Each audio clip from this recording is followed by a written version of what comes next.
Я приветствую вас, дорогие друзья, уважаемые гости и подписчики моего канала. Всем большое спасибо за этот такой немного спонтанный экстренный шум. Что-то вот не сложилось. Наверное, все-таки догорает этот ретроградный Меркурий и всякие другие, скажем так, планетарные влияния. Ну и несется все просто неимоверно с этим Ираном и со всем остальным. Действительно, дорогие друзья, сложности были с техникой, поэтому не запланировать трансляцию. В общем, все летит в тартарары. Ютубы, как вроде ударили уже по этим серверам Google, Amazon и всего-всего-всего там на Ближнем Востоке. Это как-то влияет на весь мир, представляете? Но все-таки мы вместе. Это означает, что мы шумим, мы рады нашему общению, как в любое время суток. Вот в любое. Понимаю, что поздно, поэтому, наверное, затягивать не будет представляться возможным, хотя новостей, информации, аналитики просто огромное количество, но без игры в города никуда. Видите, в рифму заговорил. Кто откуда, пишите в чате трансляции, будем вместе это, скажем так, обозначать. И от вас лайк, конечно же, да, друзья, от вас лайк, конечно же. Шуметь так шуметь, гуляем все, действительно. Александр Афины с вами всегда. Чернигов, Саша, привет из Молдовы, привет. Тюльган шумит, прекрасно. Винница все равно с вами, привет из Чехии, привет в Чехию. Славутич на связи. Александр, да, спасибо, привет Витебск, Махмутлар, Севастополь, привет из Италии, Псков, тут, Горловка, Чернигов на связи, Ростов, Папа, Барлингтон, Онтарио, спасибо, в Люберце большой привет, Липецк, и снова здравствуйте, Кишинев тут, шо, опять, ну так опять шум, есть о чем шуметь, поэтому шумим, Нарва, Эстония, спасибо большое, значит, вы откуда? Оттуда, ну раз оттуда, ну тогда вам особенный привет, Орел, значит, привет, село Шум, да, потрясающе, привет из Москвы, привет в Москву, Романов на Мурмане на связи, прекрасно, Оренбург, Ростов, Москва, привет из Кургана, Ессентуки на связи, Питер, приветствует, Ставрополь, Олежки, Луганск на связи, привет, Волгоград шумит, Бремен, друзья, пока в такой компании собираемся, пишите, откуда вы, кто потеряет больше в Иране, вот такой вопрос. США, Украина, Израиль, Иран. Иран потеряет больше в Иране. Заметьте, Европу не беру, Россию не беру. Давайте вот потеряет больше из предложенных вариантов, хотя все, безусловно, теряют. На самом деле теряют все. Но кто больше? На ваш взгляд, из предложенных вариантов проголосуйте, в конце подведем итоги. Владимир, привет. Привет в город Владимир. Батуми с вами. Ташкентская область. Улица Заречная. С Марса тут тоже кто-то. Значит, Шелест, а правда, что за возвращение погибших с России с родственников требуют деньги? Масичук у меня в эфире рассказывал. Ну так, видите. По поводу вопросов. Мы шумим, мы обсуждаем все, что происходит в комментариях. Ну и, конечно, немножко общаемся в конце. Колобок, куда мы катимся, рубрика на электроночку, пожалуйста, пишите. И в чате трансляции. Вот все вживую, все онлайн. И, пожалуйста, огромная просьба, если шумите в записи этого сегодняшнего эфира и стрима, напишите в комментариях, откуда вы, да, и там передайте привет из вашего населенного пункта. Португалия, Порто, значит, с нами, что за шума, драки нету, ну так будет и драка вообще сейчас мировая происходит, Ижевск, печально, Брянск, это да. Александр, Киев просит выложить аудиоверсию шума, заранее спасибо, выложим обязательно, вроде как выкладываю, но иногда могу сбиваться, знаете, очень много эфиров, поэтому это не со зла. Стараемся выкладывать аудиоверсия. СССР на связи. Крога, Германия с вами. Израиль утюжат. Вот. Прямо сейчас Израиль и утюжат. Значит, давайте начинать. С Израиля давайте, собственно, и начнем, потому что какие-то очень уж интересные рассказывает подробности в эфире американских подкастов Скотт Риттер об Израиле. Прошлой ночью иранцы нанесли удар по дому Беньямина Нетаньяху. Был убит его брат. Также ударили по дому Бен Гвира. Он тяжело ранен и может не выжить. Иран, по сути, начинает целенаправленно выбивать все руководство Израиля. Такова реальность этого конфликта. То есть, смотрите, сразу как бы ошарашивает собеседника Риттер. И говорит, нанесли удару по дому Нетаньяху. Я даже фотографии какие-то видел. Ну, понятно, что сейчас ничему нельзя доверять. Там искусственный интеллект еще. Ну, как бы молчит Нетаньяху. Ну, так покажите Нетаньяху. Достаньте Нетаньяху, пускай он выйдет. Он в прошлый раз буквально через несколько часов выходил к людям, там, среди развалин, стоял, говорил, я жив. Сейчас как-то затянулась эта пауза, и все как-то на нее набросились. То ли в паузе дело, то ли действительно. Прошлой ночью удар был массированный и серьезный. Даже прорвалась вот эта военная цензура и блокада, люди начали записывать, вот какой Иран, бьют по мирным, вот это все, мы вынуждены там много сидеть в убежищах, каждые 20 минут тревога, проща Давида, вот этот железный купол, понятно, что не справляется, я даже опубликовал конкретные удары то есть были прилеты в самом Тель-Авиве, да, в столице, и сейчас продолжается нечто подобное, но вот что с Нетаньяху? Журналист, кстати, ошарашенный, сразу пошел там, что типа делает вид, что проверяет. Израиль начал игру со сменой режима, и, похоже, теперь именно израильтянам придется платить самую высокую цену. Иранцы больше не действуют в белых перчатках, они их сняли и дерутся голыми кулаками. При этом интересно, как это подается в новостях. Я сразу проверил. BBC сообщает, будто Бен-Гвир прошлой ночью попал в автомобильную аварию. Удивляет ли это? Это профессионально у него вырвалось, начинает смеяться. Бен-Гвир, оказывается, в автомобильную аварию прошлой ночью попал как раз в аккурат, когда обстрел. Ну, вы же понимаете, то есть, когда нет обстрела, не попадал в аварию, когда обстрел попал. Новость можно подать как угодно.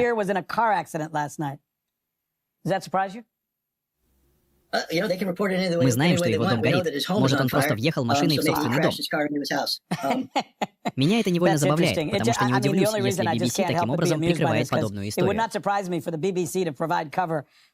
с вами знаем, что журналистов BBC, работающих за рубежом, перед назначением на такие задания проверяют Ми-6. Да, Ми-6 проверяет, и поэтому, собственно, про журналистов мы еще немножко поговорим позже. Все начали вспоминать вот эту интересную старую запись, но это немножко попозже, потому что на самом-то деле залп сейчас идет, и он скоординированный по Израилю со стороны не только Ирана, но и Хезболлы. Сегодня Хезболла официально, ну, она уже, по-моему, это я уже видел несколько дней назад, короче, вступает в войну. Сегодня вообще такой день, парад всех вступивших и не вступивших в войну. Все, собственно, вступают в войну. Израиль официально в публичном пространстве хорохорится. Ну, как бы воинственное заявление, это понятно. То есть война же без белых перчаток.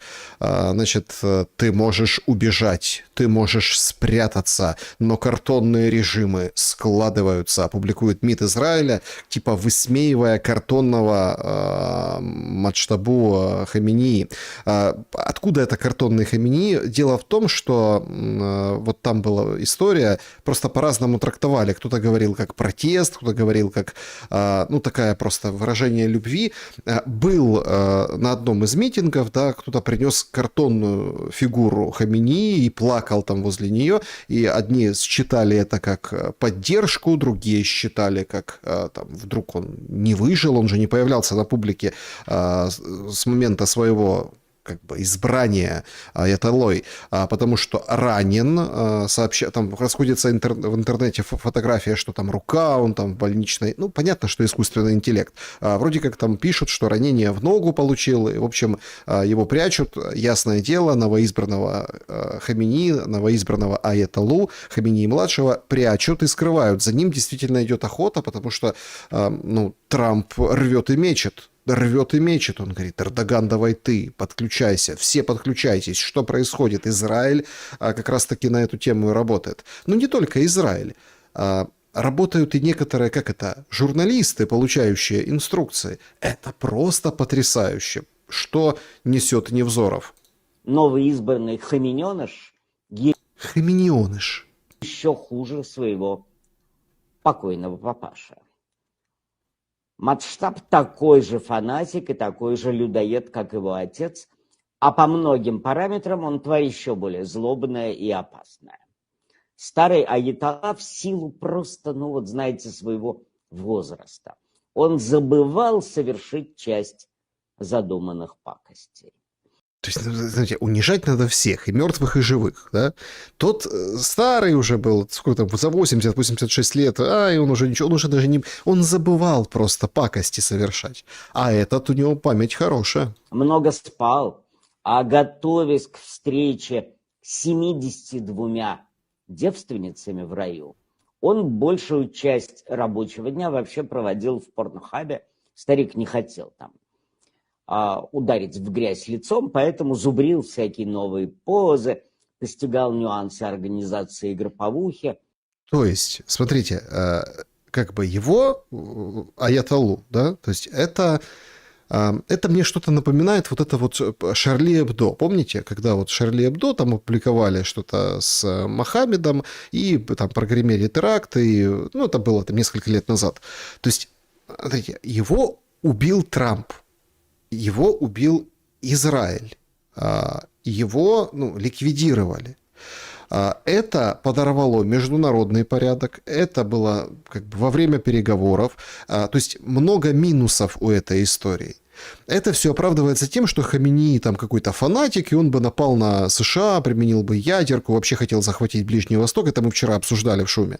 То есть, но его уже нет, есть новый. А тут какие-то скабрезности же надо выдумать. Откуда у него эта информация? Моссад, наверное, доложил, да? Нет, это разнарядочка. Сидел, значит, девиц рассматривал, готовился к 72 девственницам. Ну, это там по преданиям, по всяким. А его сынок, у него гораздо больше времени. Он помирать не собирается и все силы, всего себя готов вкладывать в мракобесие и маразм. Да. Вот такие комментарии сыпятся. А потом мы все удивляемся. А почему? А что случилось с украинской войной? Почему такой бред? Да вот, ну, вот несется. Откуда это? Это теперь, смотрите, это явный признак, если объективно анализировать, мы же здесь не просто обсуждаем, я вам предлагаю там очередную там кусок дерьма очередной там прокомментировать и описать в комментариях. Это маркер, по моему мнению, согласитесь со мной или нет, что война будет надолго. Это именно тот маркер. Знаете, сейчас, ну такая, вот мы тоже это переживали в российско-украинской войне. Точно так же. Значит, это Зеленский 3 недели или 2, короче, выходил и кричал: переговоры, остановите огонь, закройте небо. Помните, закройте небо? Потом заткнулись с этим закройте небо. Да, вот это все там. Приехал Джонсон, давайте воевать. И произошел определенный слом.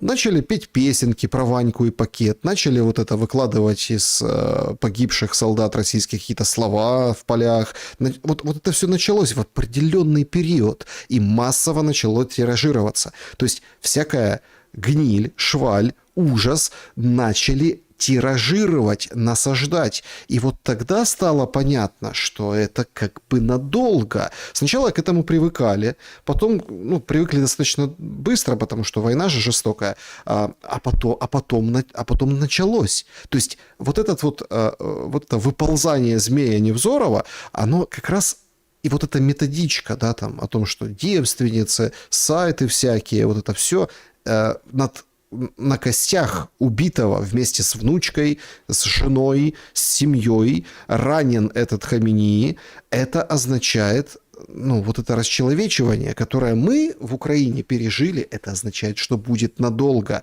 А теперь дальше отхаркиваем это расчеловечивание. И многие еще до сих пор в дурмане и тумане. Значит, израильтян, всех, кто поддерживает Израиль, всех, кто на стороне вот эти, которые мы готовы вступить в войну, кто? Литва. Или там румыны, мы тоже готовы. Понятно, что никто не вступать не будут. Ну, а если будут, то это все будет очень ограничено. Но сейчас нужно собирать всех вокруг вот этой ненависти, чтобы люди возненавидели Иран, обесчеловечили его. А кто там напал, кто сорвал переговоры, кто кого не устроил, что несет Трамп, то есть мы со временем это увидим. Вот Трамп сегодня вышел и говорит, журналист вопрос задает, примерно как вот в прошлом, там, позапрошлом шуме мы обсуждали. Он говорит, ну, только иначе. Говорит, вот скажите, это экскурсия или война? Он говорит, это и так можно называть. Где-то экскурсия, где-то война. Понятно, что ему нужно собрать коалицию, но, видимо, это готовится, и под это подкладывается вот эта гнилая база, которую транслирует Невзоров, почему-то называющийся до сих пор журналистом. интересно, очень интересно, как вот, ну, давайте сразу я вам покажу, это вот сразу все вспомнили «Откровение», это старая запись, по-моему, там то ли 80-х, то ли 70-х годов, ЦРУшника Стоквелла. Он рассказал механизм, как это работает.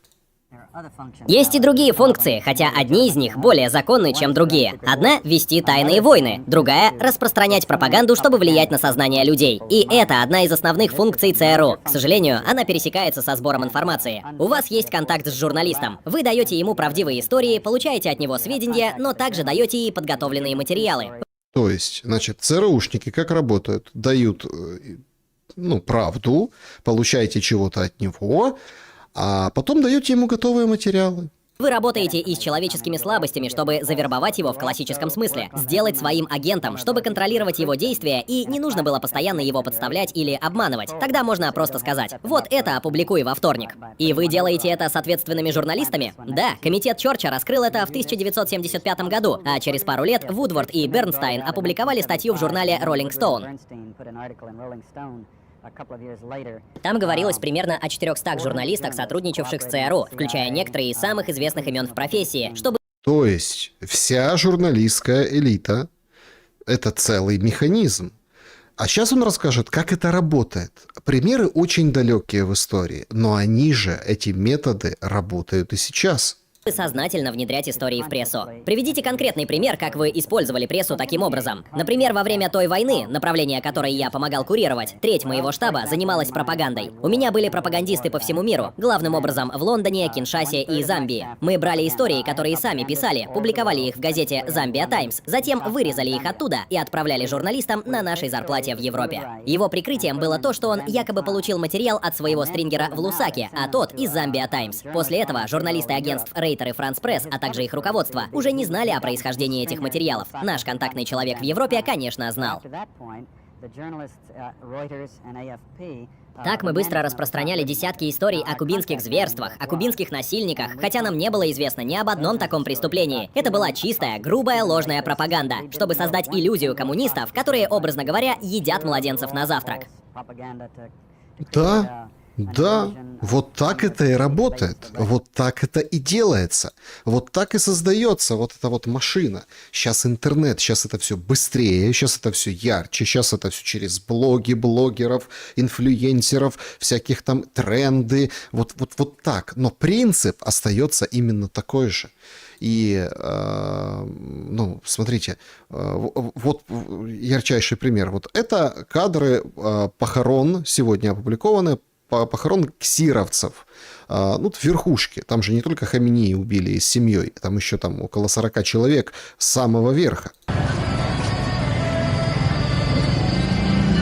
Ну, то есть, вот вы видите, да, церемония, прощание, достаточно, скажем так, крупная, пышная, как для Ирана и Тегерана, которые расстреливают, и которого там фотографии, ну, все там по мусульманским обычаям, эти столы, там они все поминают, да, большие фотографии, поменьше фотографии.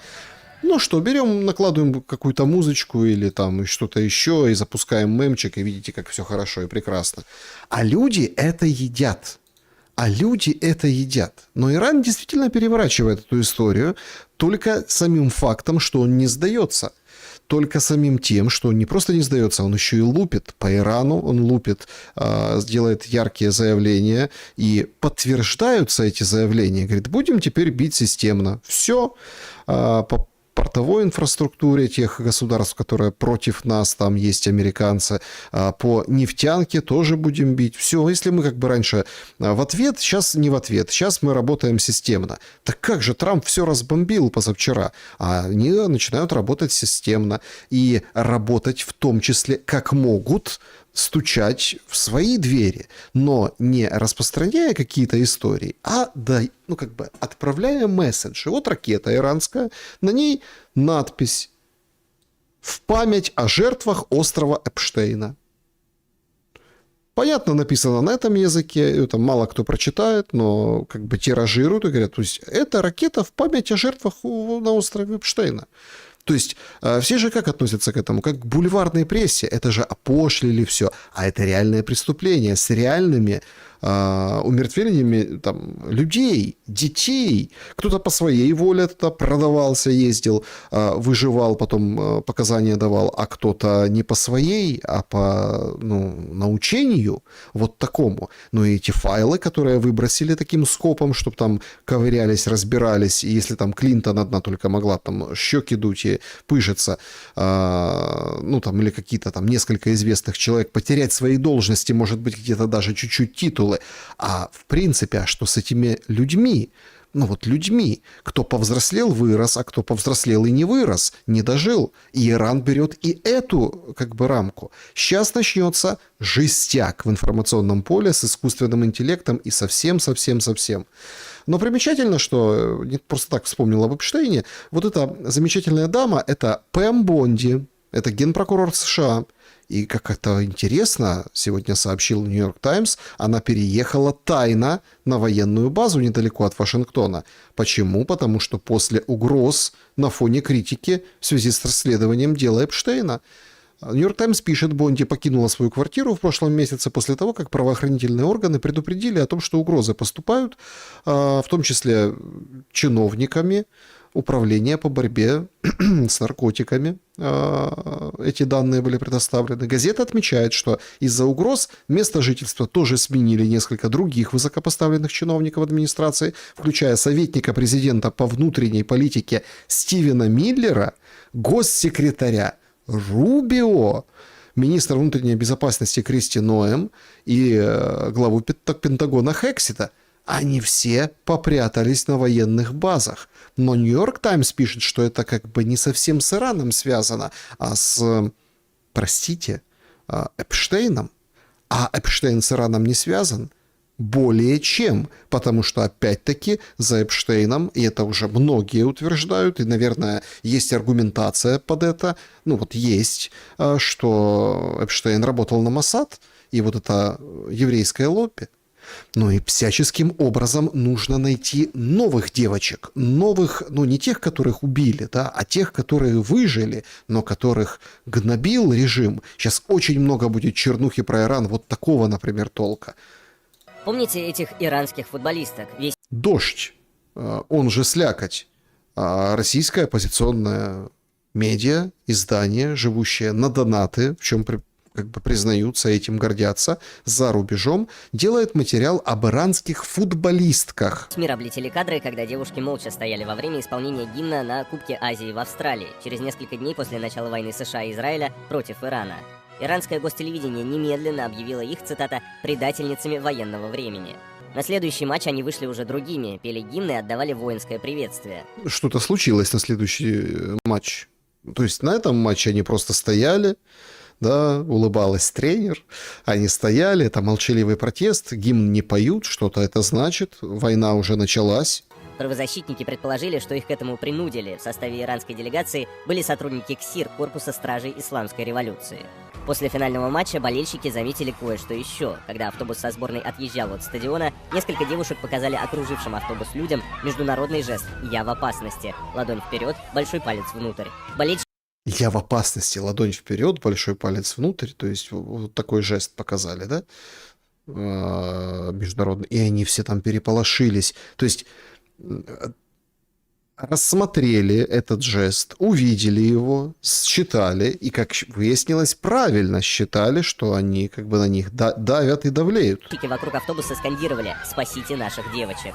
Ночью 5 спортсменкам удалось сбежать из отеля. Австралийская полиция вывезла их в безопасное место. Министр внутренних дел Австралии предоставил всем девушкам гуманитарные визы. Капитан команды... Мне вот это, смотрите, 2 эпизода, которые очень важно. То есть 5 человек сбежали. Футбольная команда 11 человек, плюс запасные. То есть треть сбежала, 5 человек. И их, смотрите, как радостно встречают представители Австралии. Они там ржут, улыбаются, классно. Иранские футболистки уже предвкушают вот эти все убежища. Супер! Понимаете? То есть у них это подается как такой праздник. Об этом дочь рассказывают, они на этот акцент, они просто радуются, что людей спасли от кровавого режима аятолл. Захра Ганбари и еще 4 футболистки теперь в безопасности. Вот так вот. Теперь они в безопасности. Все, перемога, так сказать. И вот такого будет много.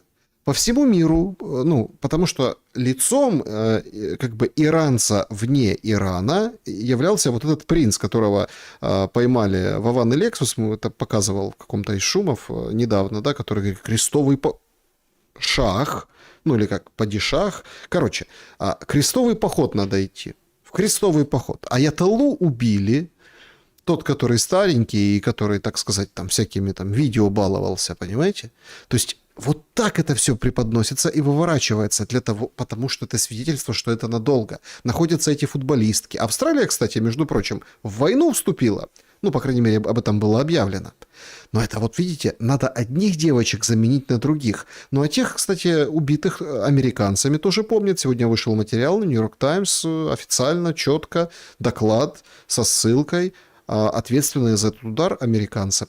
Мелани в Италии говорит, да, нельзя Ирану дать ядерное оружие, тому режиму, ни в коем случае, ракеты чтоб не летели, люди не страдали, но она осуждает вот этот удар. Соединенные Штаты и Израиль продолжают военные действия, направленные на нейтрализацию военных возможностей Ирана. Безопасность мирных жителей, прежде всего детей, должна быть обеспечена. Именно ради этого действует правительство. Я решительно осуждаю убийство девочек в школе в Манабу на юге Ирана. Выражаю солидарность с семьями юных жертв и требую как можно скорее установить ответственность за эту трагедию. Вот так вот. Потребовала, установили. У Трампа спросили, он говорит, я ничего не знаю об этом. Ничего не знаю. То есть если, вот это есть уже доклад, били США, а к нему сегодня подходит, он говорит, я не знаю, я не в курсе. Ну, как бы, ничего не знаю. То есть вчера это была иранский томагавк, ну, то есть полностью с начинкой американской, совсем на свете, но иранский, потому что уж по всему миру продавали. Причем там даже какой-то свежий, ну, не старый, давнешний, столетний, который можно было бы как бы выдать по серийным номерам, что это черти когда купили или контрабандой завезли, или какие-то там непонятные вещи. А прям свежий, ну вряд ли, да, уже Иран был там под санкциями, уже все, и он там взяли томагавки. Это вот Иран сам себя бил. Сегодня он уже не знает, потому что пришли официальные, скажем так, моменты. Ровно точно так же. На фоне того, когда Арабские Эмираты, помните, 8 марта, кажется, да, сообщили, Арабские Эмираты решительно вступают в войну, ударили ударом предупреждения опреснительную станцию Ирана, разбомбили, все запустили эту новость. Но 9 числа выходят официальные представители Эмиратов. Мы ясно заявляли, как ранее, так и накануне событий, которые сейчас разворачиваются в регионе, что Объединенные Арабские Эмираты не будут участвовать ни в каких атаках против Ирана со своей территории и не будут вовлечены в этот конфликт. Как я уже упоминал, наши базы не используются для нападений на Иран. Позвольте заявить предельно ясно. Объединенные Арабские Эмираты и другие арабские государства Персидского залива не являются сторонами этого конфликта. Вот так вот. Это не стороны конфликта. Отстаньте. Примерно то же самое заявил Эрдоган вчера, да, по поводу... Жесткое было заявление по поводу удара.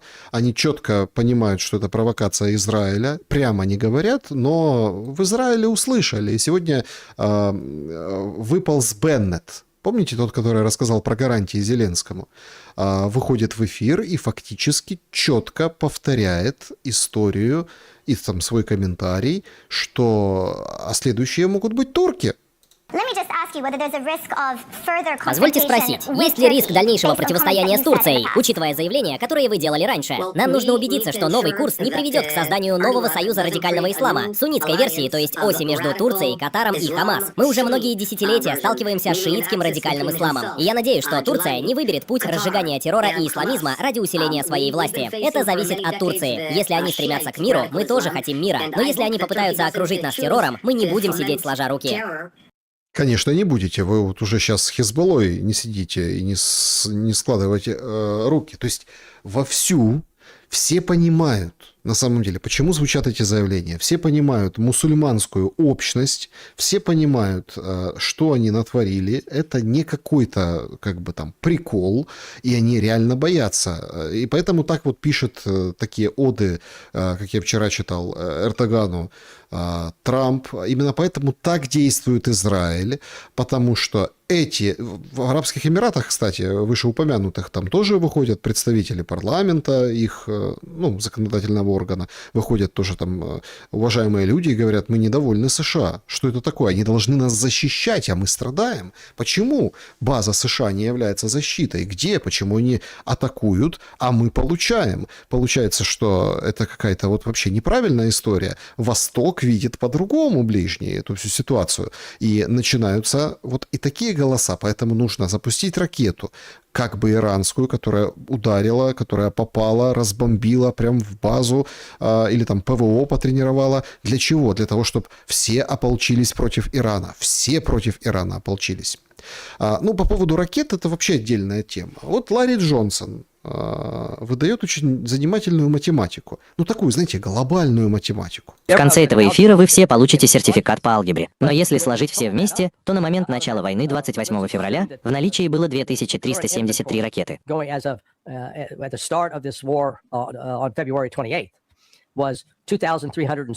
Это с учетом тех, что были израсходованы на Украине. Это он всего оценивает мощь США. Итак, сейчас у нас есть 4 дивизиона ракет «Патриот». И давайте предположим, что в каждом из них по 4 батареи, а не по 6. То есть 4 на 4 равно 16. А теперь предположим, что в каждой батарее 72 или 96 ракет. Давайте возьмем 72. Это гораздо меньше. Значит, у нас 1152 ракеты. Вычтем это из первоначального количества, которое предположительно было в наличии, 2773. И внезапно мы оказываемся на уровне, при котором, если Иран будет выпускать по 60 ракет в день, запасы будут исчерпаны за 20 дней, то есть к 20 марта у США.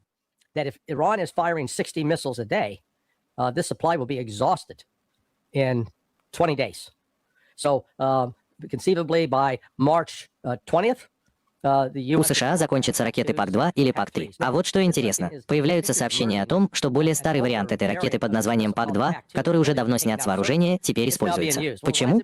Потому что, я бы сказал, это единственное, что у нас осталось. Так что... О, как! Используют уже более старые варианты ракеты, потому что, ну, нет хорошей жизни. Ну, это Ларри Джонсон намекает. Знаете, Хексит говорит, что все это просто бессмыслица. Знаете, не обязательно раскрывать секретные планы, но можно просто сказать, что у нас полно ракет и дефицита нет.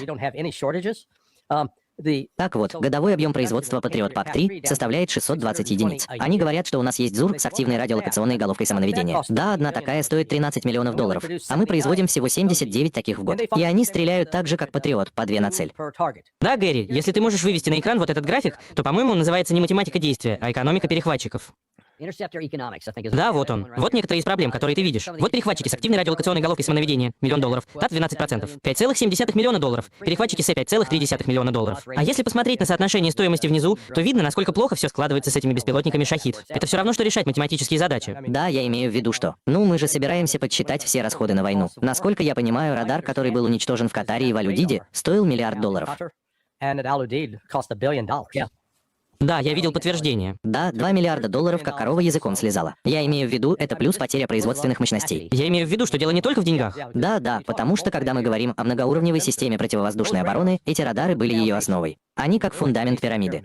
Они обнаруживали, например, что в таком-то секторе был запуск с такой-то точки, ракета летит в таком-то направлении и на такой-то высоте. И эта информация передавалась, скажем, ракетным батареям «Патриот», чтобы они знали, куда целиться.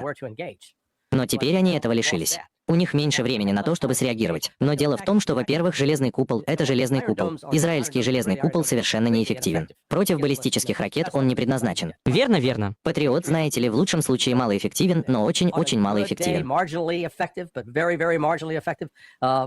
него не очень хорошая статистика по сбиванию целей. Так что, знаете, Соединенные Штаты пребывают в заблуждении, что, мол, когда Трамп говорит, что у нас есть, о боже, у нас есть еще запасы, никто не делает это лучше нас. Это совершенно не так. Это, знаете ли, просто ужасно. Поэтому, собственно, здесь и Зеленский выныривает, поэтому, собственно, и мы видим вот эти телодвижения, поэтому это какая-то игра немножко на опережение, поэтому хороших ходов дальше нет. Говорят, например, на белорусском радио есть такой эксперт военный Александр Тищенко.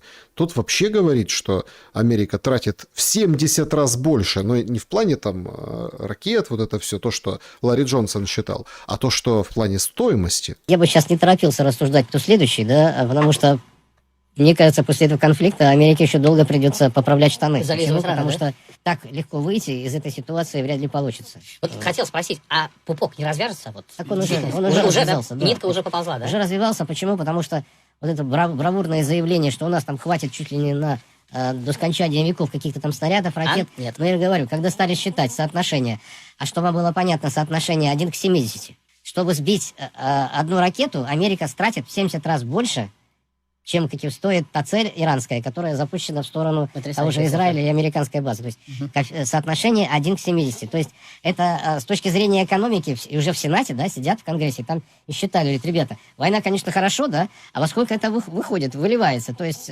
здесь, если уже Америка сама себе задает такие вопросы, то это говорит о чем? В Конгрессе СМИ не одобрили действия Трампа, так что никаких тут... Ну, они там немножко заблокировали в плане того, что вот была идея запретить Трампу направлять куда-то войска без согласования с Конгрессом, но Конгресс почему-то проголосовал за. Ну, опять же, купить эту тему, видимо, тоже можно. Ведь тему обкатали в радио украинской, понимаете, там тоже голосуют за все, что надо. Ну, может быть, я и немножко утрирую, но смысл, наверное, в том, что некоторые зарабатывают Деньги, шантаж, на этих опять-таки, да? сражениях. Нет, ну, то, посмотрите, понятно, что все зарабатывают. Когда идут в топку вот такие суммы, зарабатывают все. И Зеленский хочет. А ему сегодня перепало. Насыпали чуть-чуть ракет немцы для патріотів. Дійсно, на останньому Рамштайні була домовленість від партнерів, що ми отримаємо приблизно ту кількість ракет, про яку для систем Петріотів, саме ПАК-3, про яку ви сказали. Це було не від однієї країни, будемо чесно, а від кількох країн. А что ж там за цифра? А какой сказал журналист цифре? Это как-то умалчивают? ТСН, конечно, оно как бы, да, вот это вражая, но не всех. Я вам скажу, 35 штук. 35 штук. Сумарно було стільки, от скільки ви сказали. Це один із пакетів протиповітряної оборони, про який час від часу ми домовляємось з партнерами. Ми хотіли більше, вийшло ось як вийшло. Німецька частина від цих ракет вчора зайшла. Вот так вот. Немцы вчера зашли. Там сегодня из Германии приехали к Зеленскому. Он там ручкался, собственно, обнимался. Интересно еще то, что, ну, как бы... Тут есть очень такой важный эпизод по поводу, ну вот конкретно Зеленского, я считаю, принципиально важный эпизод, что он сделал ряд заявлений сегодня, говорит, слушайте, ну не надо на нас давить, не надо на нас давить, давите на Россию. Ну а на Россию, видите, и взяли, как бы и начали давить. Это фотография спецпредставителя России и, значит, главы вот этой фонда Кирилла Дмитриева, которого уже, помните, снимали, выбрасывали, да, со своей должности. Он во Флориде, вот прямо вот в это время, когда у нас прямой эфир. Значит, фотография с дорогой, ну, понятно, там сопровождение, машина полицейская, там будет форум, и, в общем-то, в рамках форума будут переговоры. И раньше сообщали, что, собственно, он с кем-то из администрации Трампа, в общем, об экономическом сотрудничестве будет говорить. Но все понимают прекрасно, что откуда Дмитриев взялся. Да? Он троллит американцев, значит, публикует фото, заправочки, под песенку, гимн энергетикам называется, «Сквозь ночь и шторм, через холод и пламя вы дарите миру силу и знамя». Проблемы с топливом в связи с тем, что наколотил Трамп, в связи с тем, что он замутил. Трамп пытается понять, а что вообще делать с вот этой энергетикой. А Израиль, вышеупомянутый, он лупит по нефтедобыче Ирана. Вот, например, вот эти кадры, сделанные в городе Кум, сегодняшние, лупили по НПЗ. Ну, такой дымок знатный, все как положено. То есть обезжиривают Иран. Израильтяне выполняют, они играют свою свободную программу. А американцы уже как бы пригрозили, говорят, ребята, не-не-не, ну, пишет об этом сегодня вся пресса тоже, давайте не бить по нефтянке Ирана, не надо, потому что нам же как бы этим управлять. Ну, это Грэм открыто говорит, а как бы более завуалированно удары наносит Иран по нефтедобыче, Ирану по нефтедобыче, и сегодня уже четко сказали, что нефть 200, готовьтесь. Но есть один объект, который пока не трогали, и который хотят, ну, как бы десантом, что ли, захватить или что-то вот прибрать к рукам. Это вот остров. Какой-то такой загадочный остров. А чем же он так примечателен? Что за иранский остров, который не бомбят США и Израиль? Это Харк, расположен примерно в 25 километрах от побережья. В 60-х годах американская нефтяная компания построила на нем крупный экспортный узел. Теперь через него проходит около 90% всей иранской нефти. И торговля продолжается даже теперь. Соответственно, уничтожение инфраструктуры на острове мгновенно лишит Иран основного источника дохода. Но США и Израиль Харк не трогают, и это часть стратегии, пишет Financial Times. По мнению аналитиков, причина в том, что уничтожение терминала может вызвать неконтролируемую эскалацию. Иран в ответ начнет атаковать нефтяную инфраструктуру других стран Персидского залива. Ну, он уже атакует нефтяную инфраструктуру, поэтому, судя по всему, этот остров Харк – это следующая цель Израиля. А это спровоцирует резкий рост мировых цен на нефть и энергетический коллапс. К тому же в Вашингтоне понимают, что если добиться смены власти в Иране, то без нефтяной отрасли новые лидеры будут экономически нежизнеспособны. Новые лидеры. То есть, смотрите, они как бы со старыми еще не знают, что делать, но гипотетические новые лидеры, они что, чем они будут руководить? Пустыней? С выбитым всем на свете? Без денег, без ничего? Окей, санкции снимут, и что туда хлынет что-то? Все понимают, и это очень хорошо ложится на украинские вопросы. Если все обезжирить, высушить, выгнать, поубивать людей, если уничтожить все предприятия, погасить доменные печи, все станки, все вот, в общем, все уничтожить в Украине, а все кассеты говорят, инвестиций будут, не будет. Иран это демонстрирует, и вот эти аналитики, они четко говорят, мы можем просто смотреть на эту ситуацию и примерять украинцы на себя. Чем дольше война, чем больше разрушений, ущерба, заново строить никто ничего не будет. Нет, ну если, конечно, там не... Ну, опять-таки, тоже вопрос спорный. Азовсталь, что россияне отстроили? Не, в музей превратили там какой-то объект и так далее, понимаете, завод Ильича, Азовсталь и так далее. Ну, как бы, они там что-то новенькое там соорудят, но уже того не будет. И поэтому вот этот вот разнос, который устраивает Израиль, он-то делает это в своих интересах, чтобы типа не угрожали иранцы. Да? Кому прежде всего? Израилю. Он крутит Соединенными Штатами Америки, а те начинают немножко доходить до них. Это вся стратегия. Говорит, нет, подождите, а нам же как бы цена, нефть, рост. Вы что? Некоторые, правда, в этом понимании выделываются. В каком плане? Они играют игру. Британцы, например. Выходит министр юстиции Великобритании Сара Сакман и говорит, деэскалация нужна. Это очень сложный и нестабильный конфликт. Позиция британского правительства ясна. Мы хотим видеть деэскалацию этого конфликта, как ради мирных жителей в регионе, так и ради граждан Великобритании там, чтобы обеспечить их безопасность. А также из-за нестабильности, которую это вызывает у нас дома, в том числе из-за ударов по экономике. Удары по экономике почувствовали британцы. Конечно, почувствовали, потому что это остров, ровно такой же остров, как и там. Вот, например, в Индийском океане есть там ряд островов, они там курортные, полукурортные, и там пропал бензин. Пропал. Русские туристы, русскоязычные туристы, какие-то те, которые там оттуда рапортуют, говорят, раньше можно было прийти в супермаркет, а там они на чем они там и ездят? На каких-то там дырчиках, да, каких-то мотоцикликах. Там продавались в стеклянной бутылке, там, литровой, 1,5-литровой, ну, бензин. И ты, если заправка там одна там какая-то на весь остров, 2, может, да, а ты мог прийти там, залить и, в общем, там, чуть-чуть ездить. Ну, как чуть-чуть, достаточно долго, потому что он там жрет? И как бы это все привозное. Это как бы миниатюра.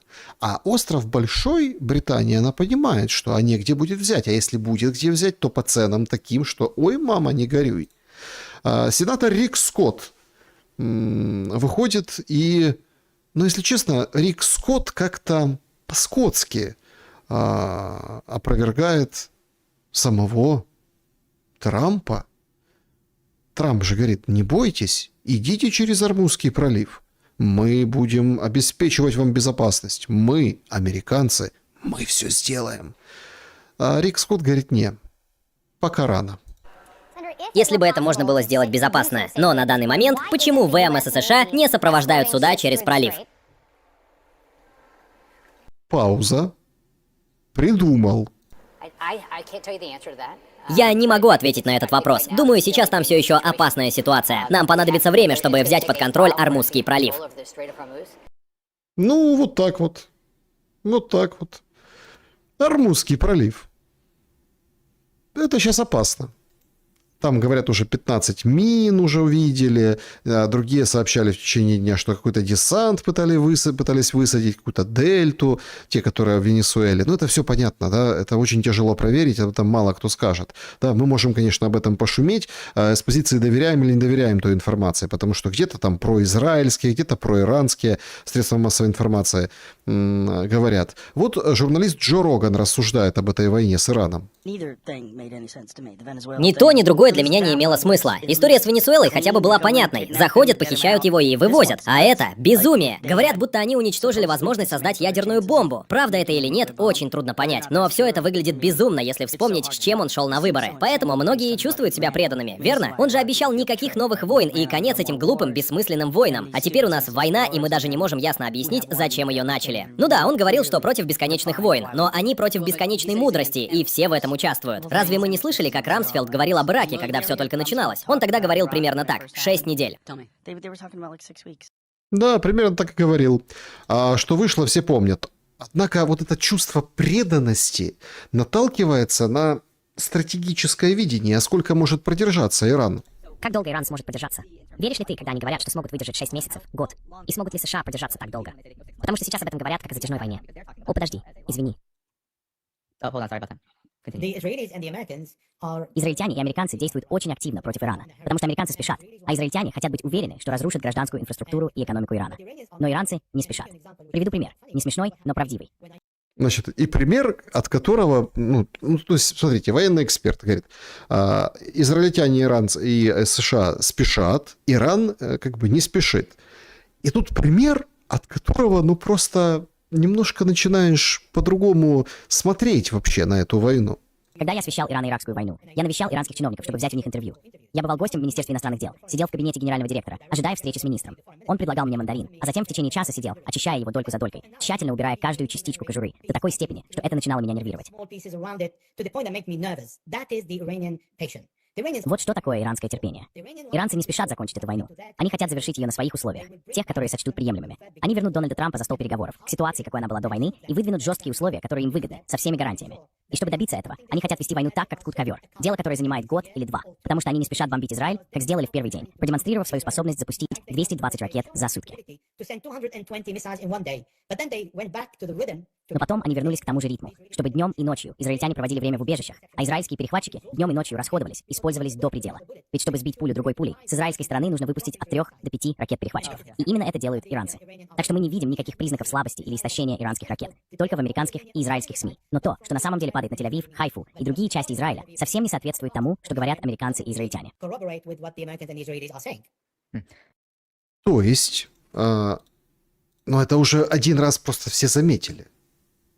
Все публикуют средства массовой информации западное количество баллистических ракет и вообще ракет, что они там иссякают в первый день, вот столько много, а потом меньше. Ну а вчера 300 целей, о которых заявили. Сегодня, вот сейчас идет в прямом эфире налет. Так все уничтожили. Это надо играть как чистить мандаринку. Долго очищая от самой кожуры, от вот этого беленького, которое под кожурой, они имеют терпение, чтобы условия свои навязать. Какие, спросите? А уже было опубликовано. А репарации платите на восстановление. Ядерную программу не трогайте. Мы хотим и можем, и будем ядерной страной. Ну и вообще ушивайтесь от нас. Отстаньте и обязуйтесь не нападать больше вместе со своим Израилем. А вот это уже капитуляция как раз-таки Израиля и Соединенных Штатов Америки. Трамп ошибся, что он влез сюда. Трампу, если бы ему нужно было бы, подкинуть войск и говорить, нас там нет. сказать, там, это израильтяне. Потому что для Трампа, ну, как с точки зрения государства, лучше, чтобы Израиль там условно проиграл и капитулировал и принял вот эти условия Ирана долгой войны. А как бы США не могут принять эти условия, поэтому это все затянется и обрушится, и рынки, и власть американская, и все остальное, если удастся Ирану долго чистить мандаринку. Но этого, понятное дело, не дает. Конкретно не дает американская сторона.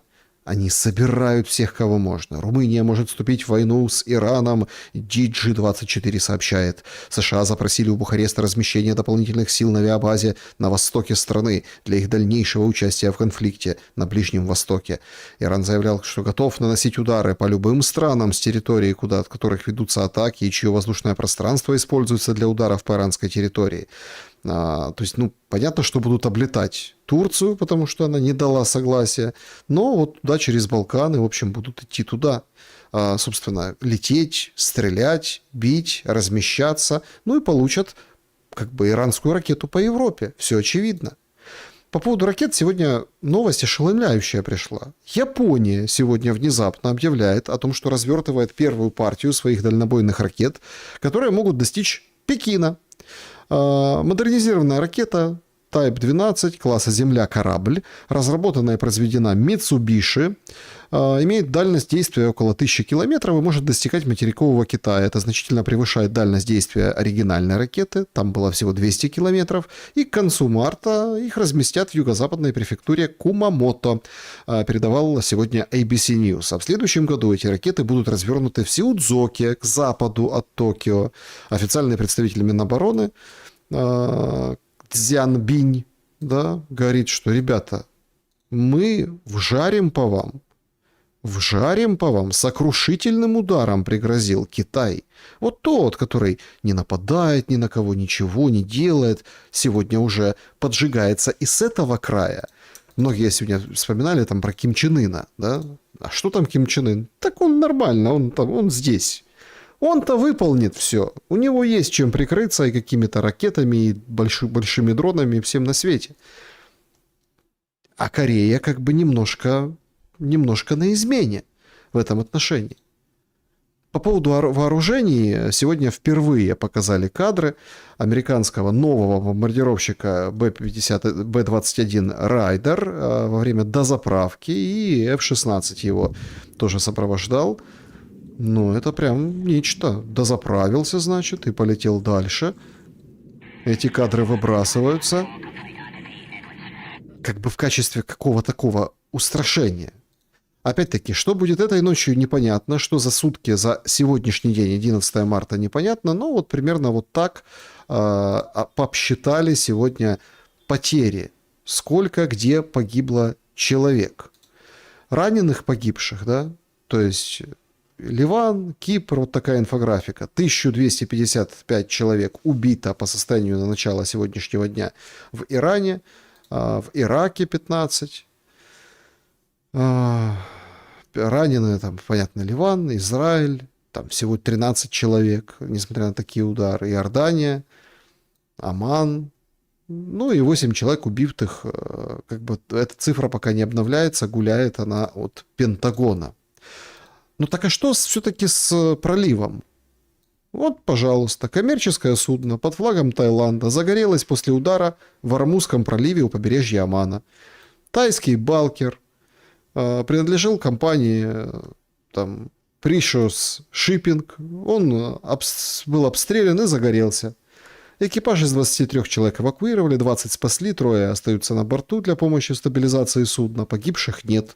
Королевские таиландские военно-морские силы координируют помощь с властями Омана. Причины обстрела и виновные устанавливаются. Ну, понятно, бэки, там дырка конкретная. То есть не обеспечивает безопасность Трамп. Скотт Риттер не Скотт. Он говорит правду. Ну, не Риттер, а Рик Скотт, сенатор. Да? Плюс удары по нефтебазе. Сегодня горел Оман. Нефтебаза в Омане поражена, и сообщают, что поражена иранскими дронами. Защиты, видите, нет никакой. Оман, который тоже очень и очень аккуратен был, ровно потому, что они понимают, зачем это все делают. Иран прилетела и по ним. То есть, во-первых, некак вывести. Во-вторых, если везешь, подбивается это все туда, в море, тонет и, в общем, засоряется. Там с тех же островов, где бензинчики в бутылочках по 1,5-литровых, там показывают море, нефтяные пятна, прибивает, и причем очень далеко, там по океану прибивает. Ну и цена на бензин растет и в Америке. Вот, пожалуйста, стандартный сюжет новостейный, американский, сегодняшний.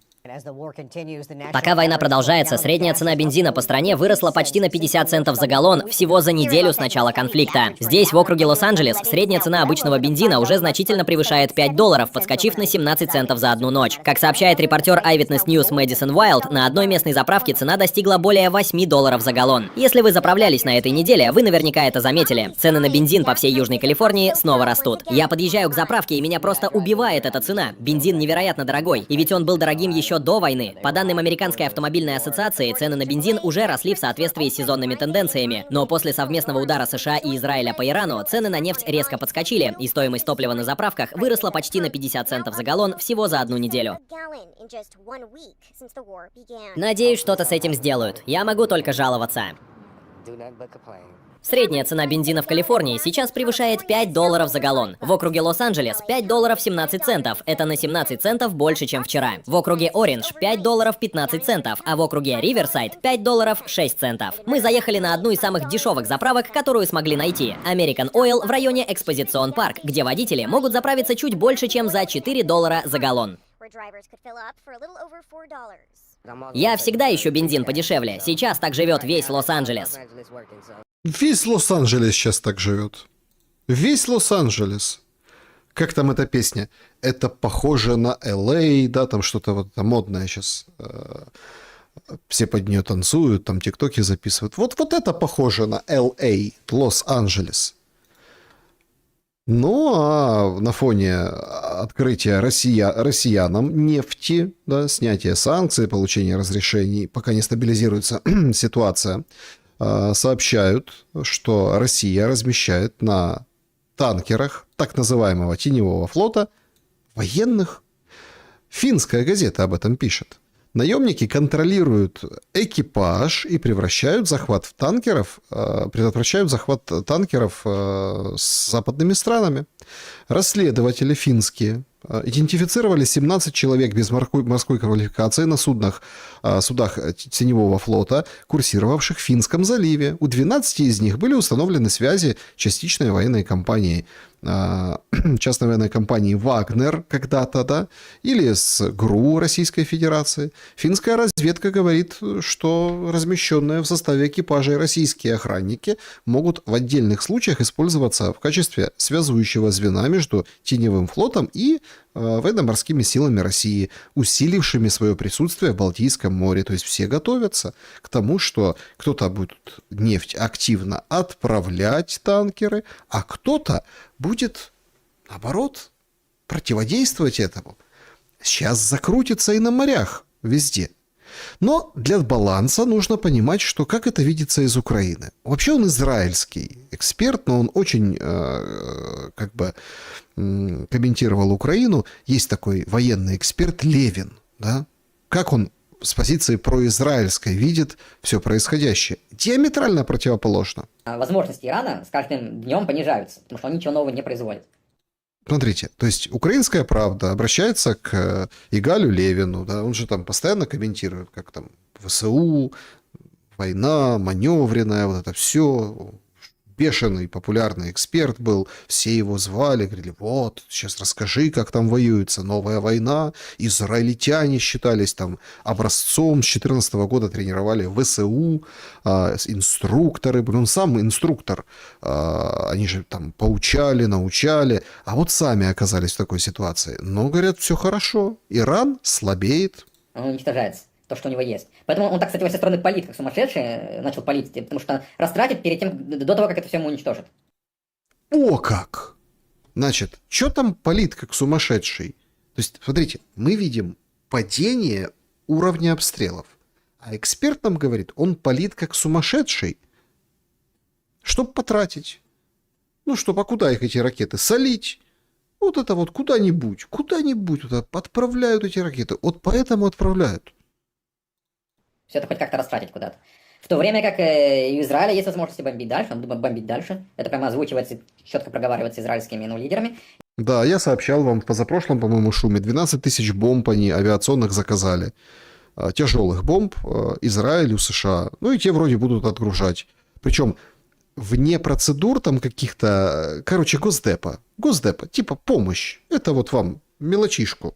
Помощь. 12 тысяч бомб. Конечно, есть чем бомбить. И американцы тоже. И мы, опять же, увидим количество самолетов вылетов и использованных вооружений, понимаем, что эта группировка еще не начинала, что в этой группировке огромная. Кстати, огромная группировка вчера только была зафиксирована, и еще продолжают перебрасывать самолеты, включая танкеры, включая боевые. То есть эта группировка, она растет. То есть смотрите, американцы насыщают, наоборот, еще больше военных будут задействовать. Что это значит? Будут лупить еще больше.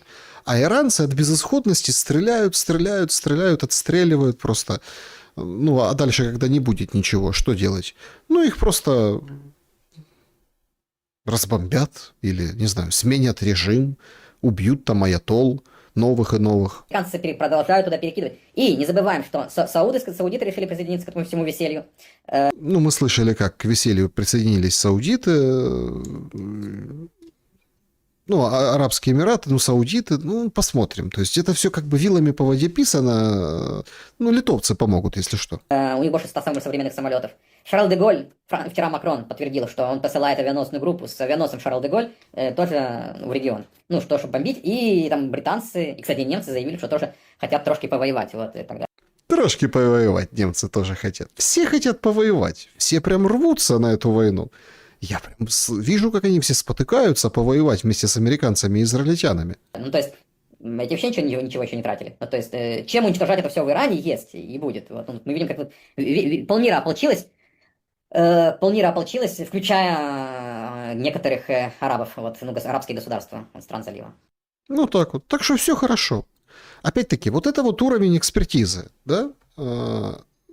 Это вам не какой-нибудь Ларри Джонсон, который посчитал, например, ракеты ПВО, что на одну ракету надо там 2, 3, и то, если все нормально, что там достают старые какие-то паки, пак 2, пак 3, как бы новые, да, там старенькие уже засовывают туда в этот Патриот, чтобы они летели с головками, они по цене, там, это все не важно, сколько что стоит у кого, денег куры не клюют, все будет нормально. Видите, сколько стран помогают? Абсолютная аналогия к Украине. С нами 50 стран Рамштайна. Россия воюет против 50 стран. Наш тыл — это не вот это вот от Днепра там, до Львова, а это вот туда, весь Запад, цивилизованный мир. Но это все так вот и мусолится подолгу, на самом деле. Подолгу, а потом нам говорят, мобилизация, так наемников наймем. Наймем на 5-м году наемников. А чего? Пускай приезжают, потренируются, поучатся. В парламенте сегодня, в Верховной Раде, вчера, Клименко выступал, и Гетьманцев заговорил о справедливой мобілізації. Не менш важливим запитом суспільства на сьогодні є справедливість. Справедливість у різних вимірах. По-перше, це безперечна справедливість мобілізації. І коли тут за цією трибуною міністр внутрішніх справ стоїть і говорить, що символ ВІП-ухилянтів, людина, яка ховалася від призову на військовому меморіальному кладовищі, на сьогодні вільна, бо вона поговорила з ТЦК. Да, он так и сказал, министр внутренних дел. Речь идет о Петрове, гробокопателе Петрове, он поговорил с ТЦК, и, в принципе, вопросов нет. Спілкувалася з ТЦК. Це ганьба. Так не може бути. Різноманітні пропагандисти війни, які її пропагують і вчать людей, як помирати за батьківщину, самі сидять на віп-бронях. Це Золкіни, це власники анонімних телеграм-каналів, якими вже займається наша ТСК. Це не може бути, бо це підриває справедливість, а справедливість лежить в основі нашої боротьби, нашої єдності. Значит, Золкин, Петров, этого, Гетьманцев прям вот лупит по ним. Говорит, а где же вы? Подождите. все, брони лишили вас этой кладбищенской. Давайте же. Петров, Золкин рассказывает о том, что я пойду, когда меня призовут, потому что знает, что его не призовут, у него уголовка убийства человека, да? То есть знает он это прекрасно. Сам пойду, когда я сам захочу, так и говорит. А потом они вдвоем с ним, с этим Петровым встречаются. Это же просто потрясающе, что они там вытворяют. Им прикольно, они все порешали. Я, чесно кажучи, не знаю, навіщо Петров на ефіри зі мною постійно ставить... Ви не могли підійти, пане Володимире? Зараз я спробую якось по-бійцівськи, так, щоб показати свою маскулінність. Коротше, поставили на аватарку на ефір зі мною Залужного, Порошенка і Орбана. І, в принципі, я ні про кого з них не хочу говорити. Так що я вам зараз кидаю посилання на ефір. Ви, звісно, підключайтесь. Я сподіваюся, що поговоримо про щось ще цікаве. Смотрите, Петров куражится, у него все хорошо, он пришел в студию, то из дому как бы там чего-то вещал, а теперь уже не боится никого. Золкин вместе с ним, там, они там дуреют, понимаете. А дальше вообще какая-то непонятная история между с ними приключилась. Окрім оцих. Да. Хочете приватний танець? Це була ламбада? Приватный танец хочет, говорит Петров. Шутит, он шутит так. В кружочке в Телеграме у Золкина. Шутит, шутяга такая. Приватный танец. Приватний танець, можливо. Всього лише $150. 150 баксов. З фінішем. А тот не знает, что ему ответить на этот бред. Но глазки заблестели. Сам ти придумай, відправляти це відео чи не відправляти? Звісно, я відправлю цей відос. Конечно, отправил. Пускай все знают расценки Петрова. И они нормально, они гуляют. Все здорово. Они поговорили с ТЦК, они знают, как разговаривать с ТЦК. То есть, они, наверное, вот так разговаривали с ТЦК, как вот эта женщина и мужчина, которые помогли и спасли хлопца в Днепре. Садись в машину. Поехали! Ты что вообще? Подожди, я ему сейчас набью, что он машину трогает, закройтесь. То есть они запустили к себе вот этого бегущего от ТЦК, начали отъезжать, а тут помял машину. Но тут, конечно, женщина жжет. Вот это вот и коня на скаку остановит, и в горящую избу войдет. Ты что, блядь? Сиди закрытый. Закрой. То есть он ей сказал, он остановился, говорит, закройте машину. Мужик сказал женщине и вот этому, которого подобрали. Ну, женщина не, она открывает двери и выходит. Вы что, вообще охуеть, блядь? Закрывайся. Ты что, давай, ты машину повредил. Выходи! Они сидят, смотрите, сидят они на заваленке. Вот это. И кричат, выходи, ты машину повредил, давай, вызывайте ментов, что делаете, что это такое? Ты вмятину сделал! Ты что, сука, ты вмятину сделал! Выходи! Смотрите, как они сидят. Они никуда не торопятся. У них вмятина там, подумаешь, вмятина. Ты что, сука, блядь, выходи! Нахуй пацана трогай. Если человек не хочет идти служить, он не должен. Вы что, сука, черти? И тут он говорит эту такую мысль. Ну, женщина кричит, она там прям напор у нее. А мужик говорит, если человек не хочет служить, он не будет служить. То есть, смотрите, это же ситуация.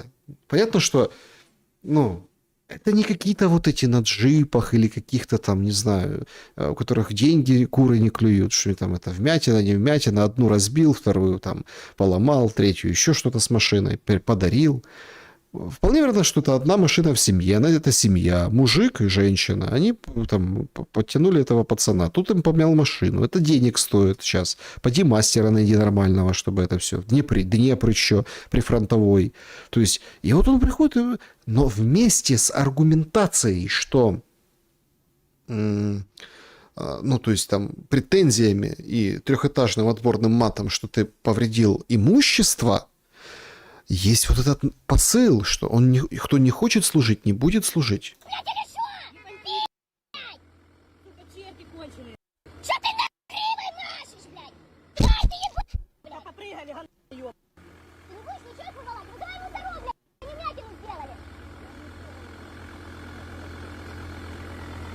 Ну, вообще не сидят. Они сидят, как вот эти, не знаю, как вот эти, как эти девочки такие. Сели и сидят, боятся выйти. Но один потом все-таки выходит. Выходите, блядь! Выходите! Вызовите полицию! Девушка! Девушка! Полицию вызовите! Я все снимаю без вас! Ты шо, сука, блядь? Охуеть, блядь, или шо? ТЦК, блядь, я вас сейчас съебу, нахуй! Тварь ты ебаная! Сука, поплыли вообще долб***ы конченые, блядь. Такие исполняйте хуй люди или кто вы, блядь?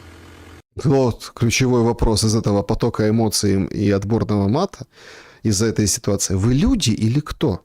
Сука, если человек не хочет служить, он не хочет этого делать. Это ясно, блядь. Да какие нахуй документы, блядь? Сука, демоны. Вы кто, что вам документы давали? Ублюдок, сука, сдохни, мразь, блядь! Еб... сука, тварь! Ну и уехали. Ретировались. Но дальше интересный финал и эмоциональный перепад. Давай, малой, ты шо? Та нема за що, у нас своє СТО. А что там СТО надо, там уже там как-то вам... То есть, и тут у нас получается, давай, малой. Ну и малой такой колобочек идет, давай, благодарит их, понимаете, за вот это все. То есть, смотрите, а это ж все украинцы. Вот эти два. И вот эти там трое, да, которые там малой и пара, это, я так понимаю, семейная пара. А что вы, блядь, все стоите, нахуй, попрятались? До пацана выйти некому! Или не вашего сына, сука, хватают? Да, что вы стоите, попрятались? Вот она, справедливая мобилизация. Но это когда есть вот такие люди. Тут и как бы Петрову можно потанцевать. Приватный танец за $150. А у кого нет $150? Вот так вот в Одессе. Нормально, великолепно. Кричит мужик, схватился за столб. Кричит благим криком. Говорит, меня бьют. Бьют, кричит. Ну, так раз по почечке, понимаете, все, культурненько. И все. Это вот у нас улучшенная мобилизация. Хлопнули по почечке, скрутили, причем по гражданке в Одессе. Никто уже не стесняется ничего. Половина по гражданке, половина без гражданки. Клименко только вчера выступал. Конечно, все замечательно. То есть, а Петров, ну он же кто? Он же пропагандист, там кто? Блогер Петров, он на свободе. Вот еще один блогер, тоже на свободе. Марк Левинский есть такой, участник кулинарного шоу «Мастер-шеф».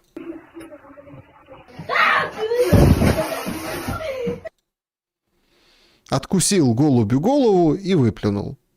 Ну, понятно, что это голубь не настоящий, чучело. Ну, то есть, ну, он не в форме. Это он не после, как бы, там, службы в свободное время занимается этой дурней. Нет, он здесь. Вот эти все блогеры, вот эти все товарищи, все, им нормально. А хорошо, что вот у такого малого нашлись вот эти люди, которые посадили его в машину. А так бы по почечке можно было получить. Вот это про Одессу, видео с Одессы, когда как бы, ну, очень культурно, без нарушений закона, как бы проводят оповещение. Одесский же депутат, этот Гончаренко, пришел на интервью тоже рассуждать об этой мобилизации. Тема мобілізації – це теж не лише президент. Конечно. І, власне, це величезна кількість обласні ради, це... Обласні ради тут взагалі ні до чого. Ну, це... Вибачте, Юлія, це... я тут може просто, я трішки тут, знаєте, як кажуть, собаку з'їв, на жаль. Обласні ради, давайте я зараз... Значит, Гончаренко съел собаку.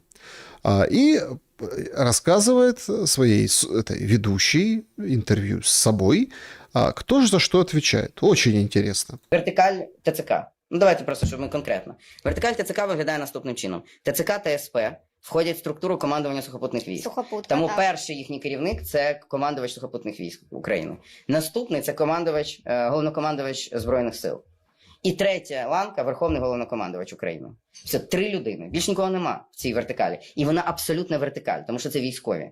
Військові виконують накази. Там все вертикально. Єдиний серед них трьох, от є ці людини, єдиний серед них трьох політик – це Зеленський. Бо ці двоє – це генерали, це професійні військові.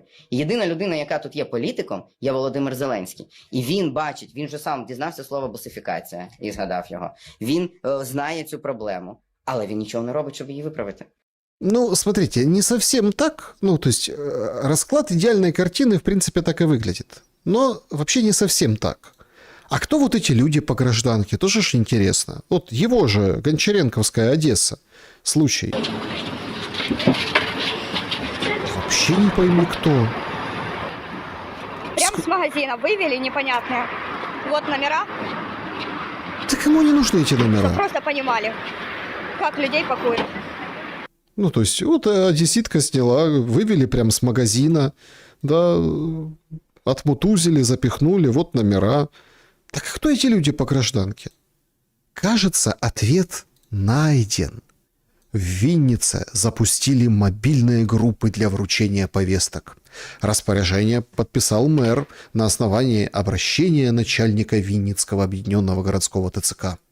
Для оповещения будет создано несколько десятков мобильных групп, в которые будут привлекаться, внимание, представители местных органов власти, ОСББ, ну или ЖЭКов проще, полиции и ТЦК, в зависимости от типа жилой застройки.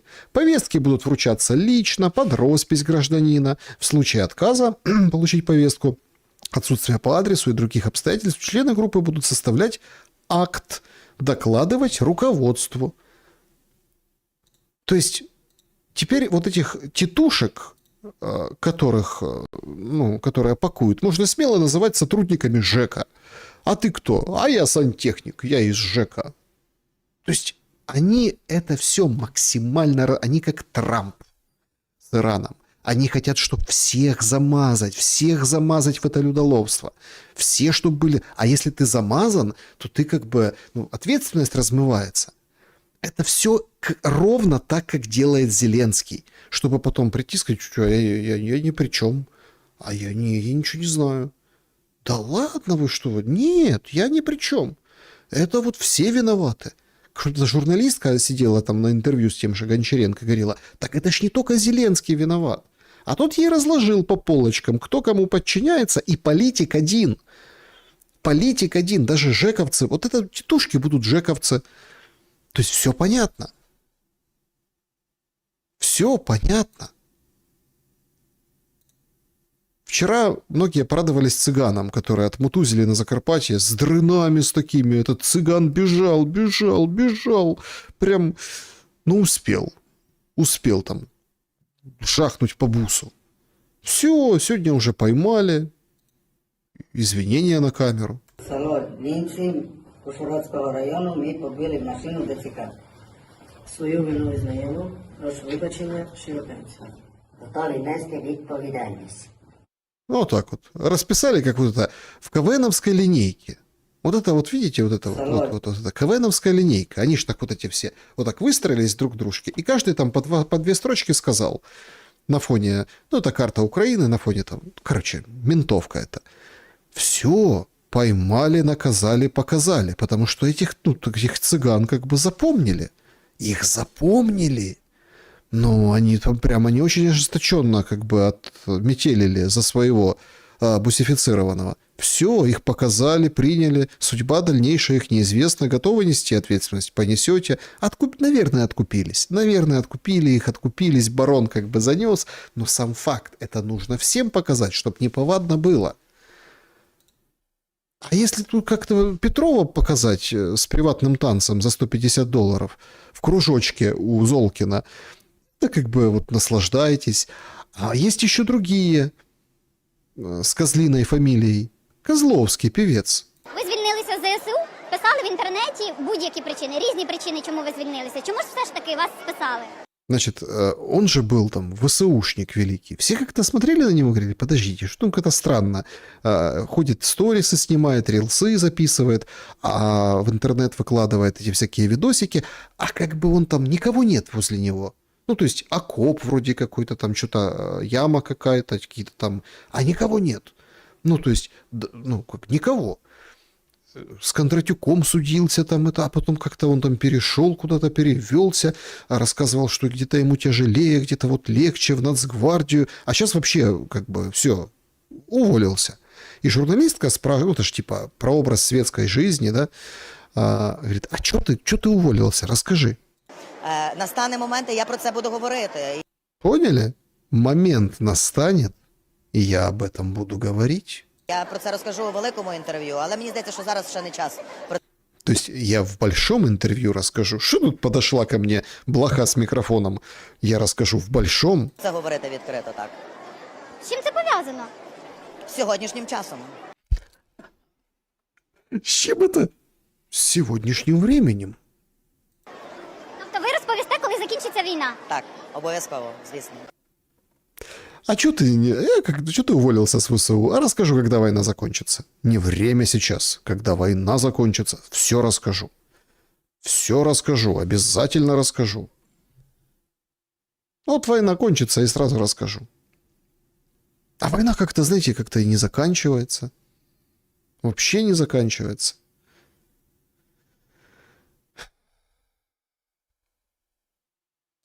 Вчера ударили по Кремнию-Л. Сегодня показали последствия. Спутниковые снимки предприятия в Брянске. Вот как бы до и после, до и после. То есть 5 ударов, 5 входных мы видим. Сколько всего выпущено, понятно, что больше, потому что некоторые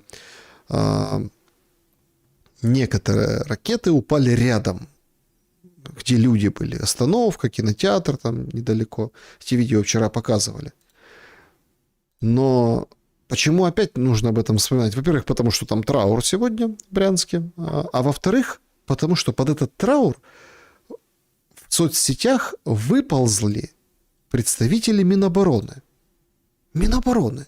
Украинской. То есть вот человек пишет там: Тула с вами, Тула, скорбим. Они говорят: ну раз с вами, то Туле и тоже оформим. Ха-ха-ха-ха-ха. То есть вот еще, например, Брянск, завода больше нет, человек какой-то пишет, Владимир, да, завода больше нет, отключен телефон, ну типа песенка, да, песенка. Ну те, которые еще можно было слушать, они вспомнят, да, и также на украинском тоже вот человек пишет: больно, разбитое сердце, ну и понятно, Брянск, вот это все. Приходит Министерство обороны украинское, верифицированный аккаунт с галочкой: когда больно, это хорошо. Понимаете? Можно прям цитаты за ним записывать. За этим Министерством обороны, за этим как бы издевательством, да? То есть с болью сообщаю о том, что 97 погибших, 182 раненых вследствие удара по предприятию Кремний-Л. Не знаю, откуда у него такая статистика, у этого человека. На месте продолжают работать оперативные службы. Все, короче, завтрашний день, траур, 11 марта. Я не встречал цифр 97 и 182 раненых. Ну, не встречал. Ну и тут пишут люди: больно, то есть от этих потерь больно. Приходит Министерство обороны под этот, скажем так, пост и говорит: в смысле больно? С кайфом. То есть это просто какие-то, я не пойму, кто там работает, то есть и зачем такие, и зачем зарплату платят СММщикам. Сотни человек пострадавших в результате массированного удара, пишет человек Александр какой-то, Кох, показывает фотографию в Брянске, ад, там туда-сюда, подпись, ну красиво же. То есть Министерство обороны, я этого, ну как бы не помню с приходом Федорова, приходит в комментарии к обычным людям. К людям приходят. К людям. И начинает им там гадить. Людям. То есть это не кто-то написал, там, не знаю, какой-нибудь там официальный аккаунт Брянской области или там мэрия Брянска, какой-то там аккаунт. Люди пишут, делятся, а целое министерство с галочкой приходит к ним и вот это вот начинает. Зачем, спросите? Да чтобы не было никаких перемирий, чтобы злости было больше. Ну, пойди и напиши под официальным аккаунтом какого-то Пескова, Медведева, не знаю, где-нибудь еще напиши. Там, мэра Брянска, губернатора Брянской области. Туда иди и пиши. Минобороны российской, Коношенкова. Там, да, тягайся. А он, получается, тягается, этот, ну, федоровский СММщик, с людьми и считают, что это круто. Я понимаю, украинцев обстреливают каждый день. И, понятное дело, Брянск прочувствовал на себе этот обстрел, удар, когда непонятно где ПВО, ничего не сбили, все прилетело, куда прилетело, как упало. И, ну, это тоже как бы задача, да, то есть украинской стороны навязать подобную войну, все то, что переживают украинцы, ну, хотя бы ближлежащие, скажем так, районы. Понятно, много вопросов, а что там 120 километров или 100 километров от границы такое предприятие прям функционирует, и вот это все. И по людям как бы попадает, а где было ПВО. Но приходить в министерство и вот это писать, это все равно, чтобы там, не знаю, сейчас бы пришли бы в соцсети Ирана, СММщики Пентагона, и там начали вот это вот в комментариях к иранцам, к людям простым, да, вот это вот начинали писать свою вот эту историю. По-моему, что-то где-то сломалось в Минобороне, а не починилось. Судя по мобилизации, как по почечкам новые правила внедряются, и работники ЖЭКа теперь будут раздавать повестки. По вот этому.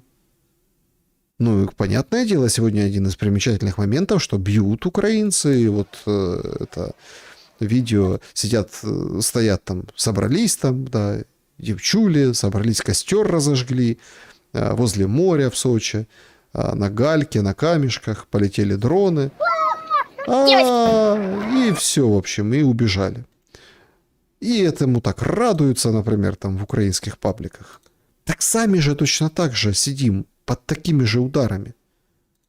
Вот прилет в Шостке сегодня, Сумская область. Да, я понимаю, что с этой стороны.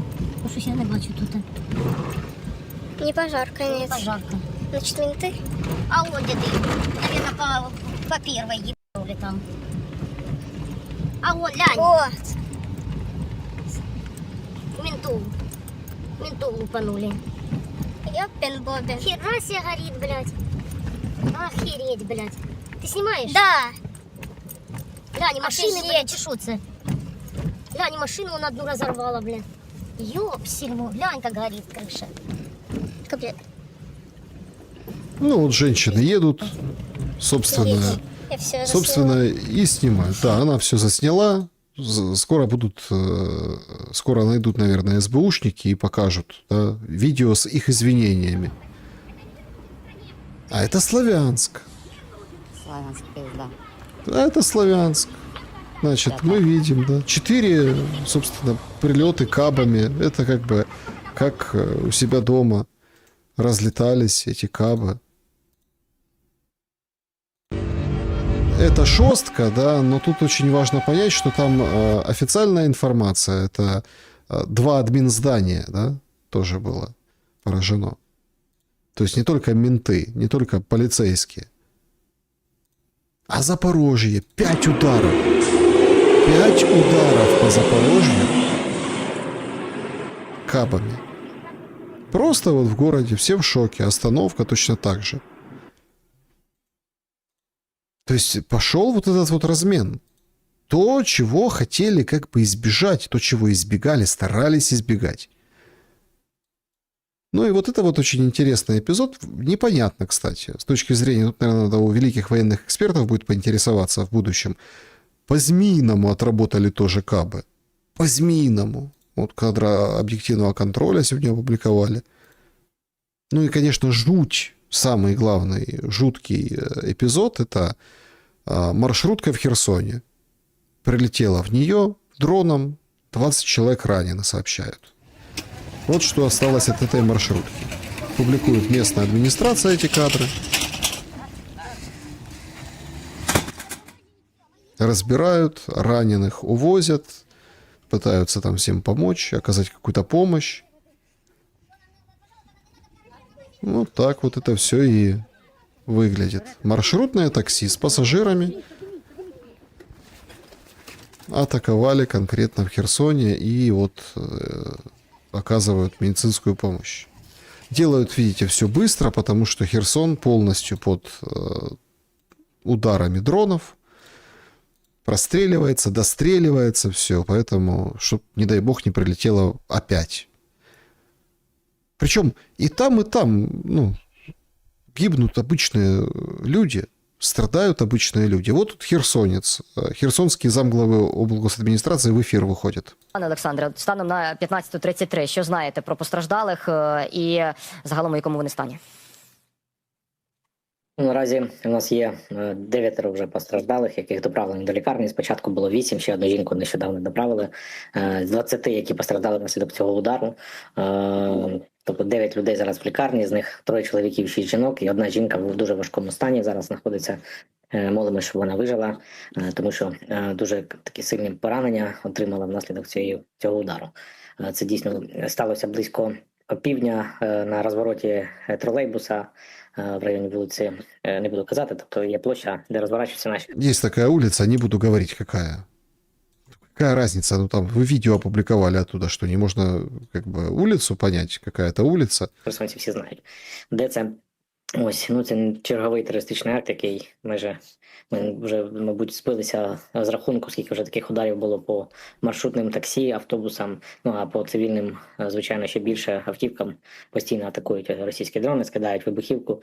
І от сьогодні стався такий черговий терористичний акт, хоча при тому всі ті ж самі росіяни, які полюють на цивільних і розповідають, що це начебто вони полювали не на цивільних, знають і розуміють, що там саме ці маршрутні таксі такого типу рухаються по місту, і що це не може бути військова техніка. Більше відео Ну, то дивіться есть на YouTube-каналі. это значит, не может быть военная техника, там военных быть не может, поэтому они охотятся, и вот пострадали мирные, смотрите, 9 раненых. А то, как в Херсоне это все переплетено, это, ну, знают все. Как местные выгоняют дроноводов, говорят, что вы тут стоите, дроноводы, сейчас по нам прилетит.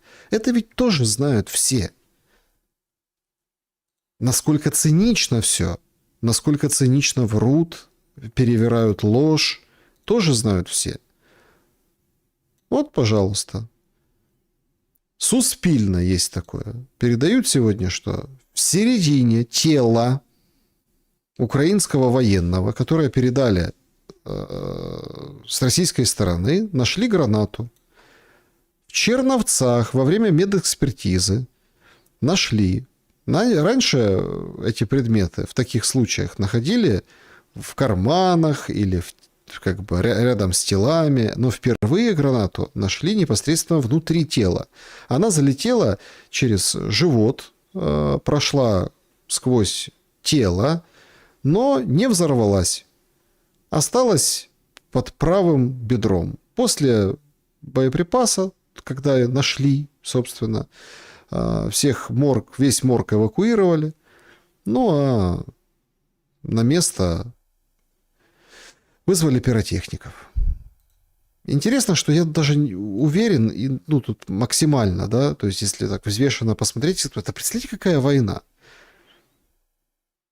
Представляете, какой ужас творится? Это надо останавливать все немедленно. Не писать вот это вот ерунду всякую по соцсетям, потужничать от имени Министерства обороны, а максимум прикладывать к тому, чтобы, ну, работать надо в конце концов. Война такая, снаряд пробивает живот, остается в теле и не взрывается. Это тело брали российские солдаты, грузили в рефрижераторы. Эти рефрижераторы очень долго стояли где-то в Беларуси или там на приграничье. Они вот ждали этих обменов, дожидались этих обменов, и теперь обменяли, привезли в Черновцы, ну там, где, видимо, этот боец оттуда. И только там нашли эту гранату. Это дурдом, а не война. Просто какой-то дурдом. Но всех все, как бы, видите, устраивает. А по поводу вот той же самой расчлененки, да, но уже с привкусом Бали, Комарова, о том, что опознали, все-таки это был он, записывал это видео. Вчера с Мосійчуком тоже касались этой темы. Комментирует Филатов это в интервью «Українській правді». Дніпровські офісники на Балі потрапили в неприємну ситуацію, в результаті якої один з них врятувався, а інший, можливо, загинув в результаті жорстокої смерті, розчленування. Это потрясающе. Днепровские офисники, они их называют офисники, попали в неприятную ситуацию. Что скажет мэр? Що відомо вам про цю ситуацію і хто такі Петровський і Комаровський? Ну, про Комаровського я перший раз прочитавши в телеграм-каналах. Хоча у мене телеграм-каналів немає навіть в телефоні. У мене окремий телефон, де телеграм-канали, і там тільки офіційні телеграм-канали. Там. Это так, это вот, чтобы вы поняли. То есть спрашивают офисники, днепровские, бандиты, Комаров там, да, говорит, ну, я про Комарова ничего не знал. И рассказывают нам длинную историю, что у него нет телеграм-каналов, не пользуются. А чем Филатов? Марафон, наверное, смотрит. Или в Вайбере группами балуется. Починаючи від Генеральної прокуратури, закінчуючи там НАБУ та Дніпропетровської військової адміністрації. Я телеграм-канали не люблю читати. Не любит. Ну, я потім покажу. Жодного телеграм-каналу у мене немає, мільйонника так званого. Хочешь, покажу. Нет миллионников в телеграм-канале. Нет никаких. Ничего не читаю. Филатов ничего не читает. У мене є. Це з міркувань безпеки чи з міркувань інформаційної? И вы смотрите, как офисники, да, и сразу, а что это там, телеграм, безопасность или по каким соображениям? Гігієни. В основному телефоні з міркувань безпеки. У мене немає телеграму, тому що... А то, ясное дело, телеграм Дуров как вылезет из телефона, как даст по щам. Я не вірю в те, що Павло Дуров, такий собі добрий хлопчик, який виступає за свободу слова та за свободне волевиявлення думок. Филатов боится Дурова. Филатов, он не будет требовать от тебя родить еще одного ребенка. Берт Днепра боится Дурова, представляете? Люди перестали читати книжки.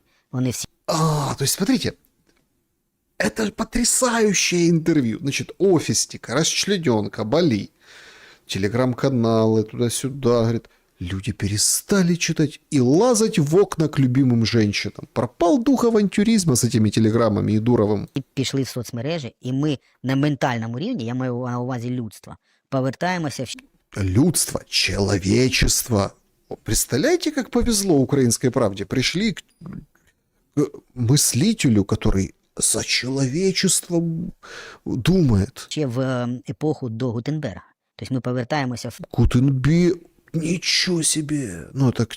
феодальну епоху, коли люди жили плітками і якимись розмовами на торгових рядах чи на торгових майданчиках. Нет, это потому что нет. Ну, то есть это сплетни, вот это разговоры там на базарах. Потому что не говорите вы ни хрена правду, ничего не рассказывайте.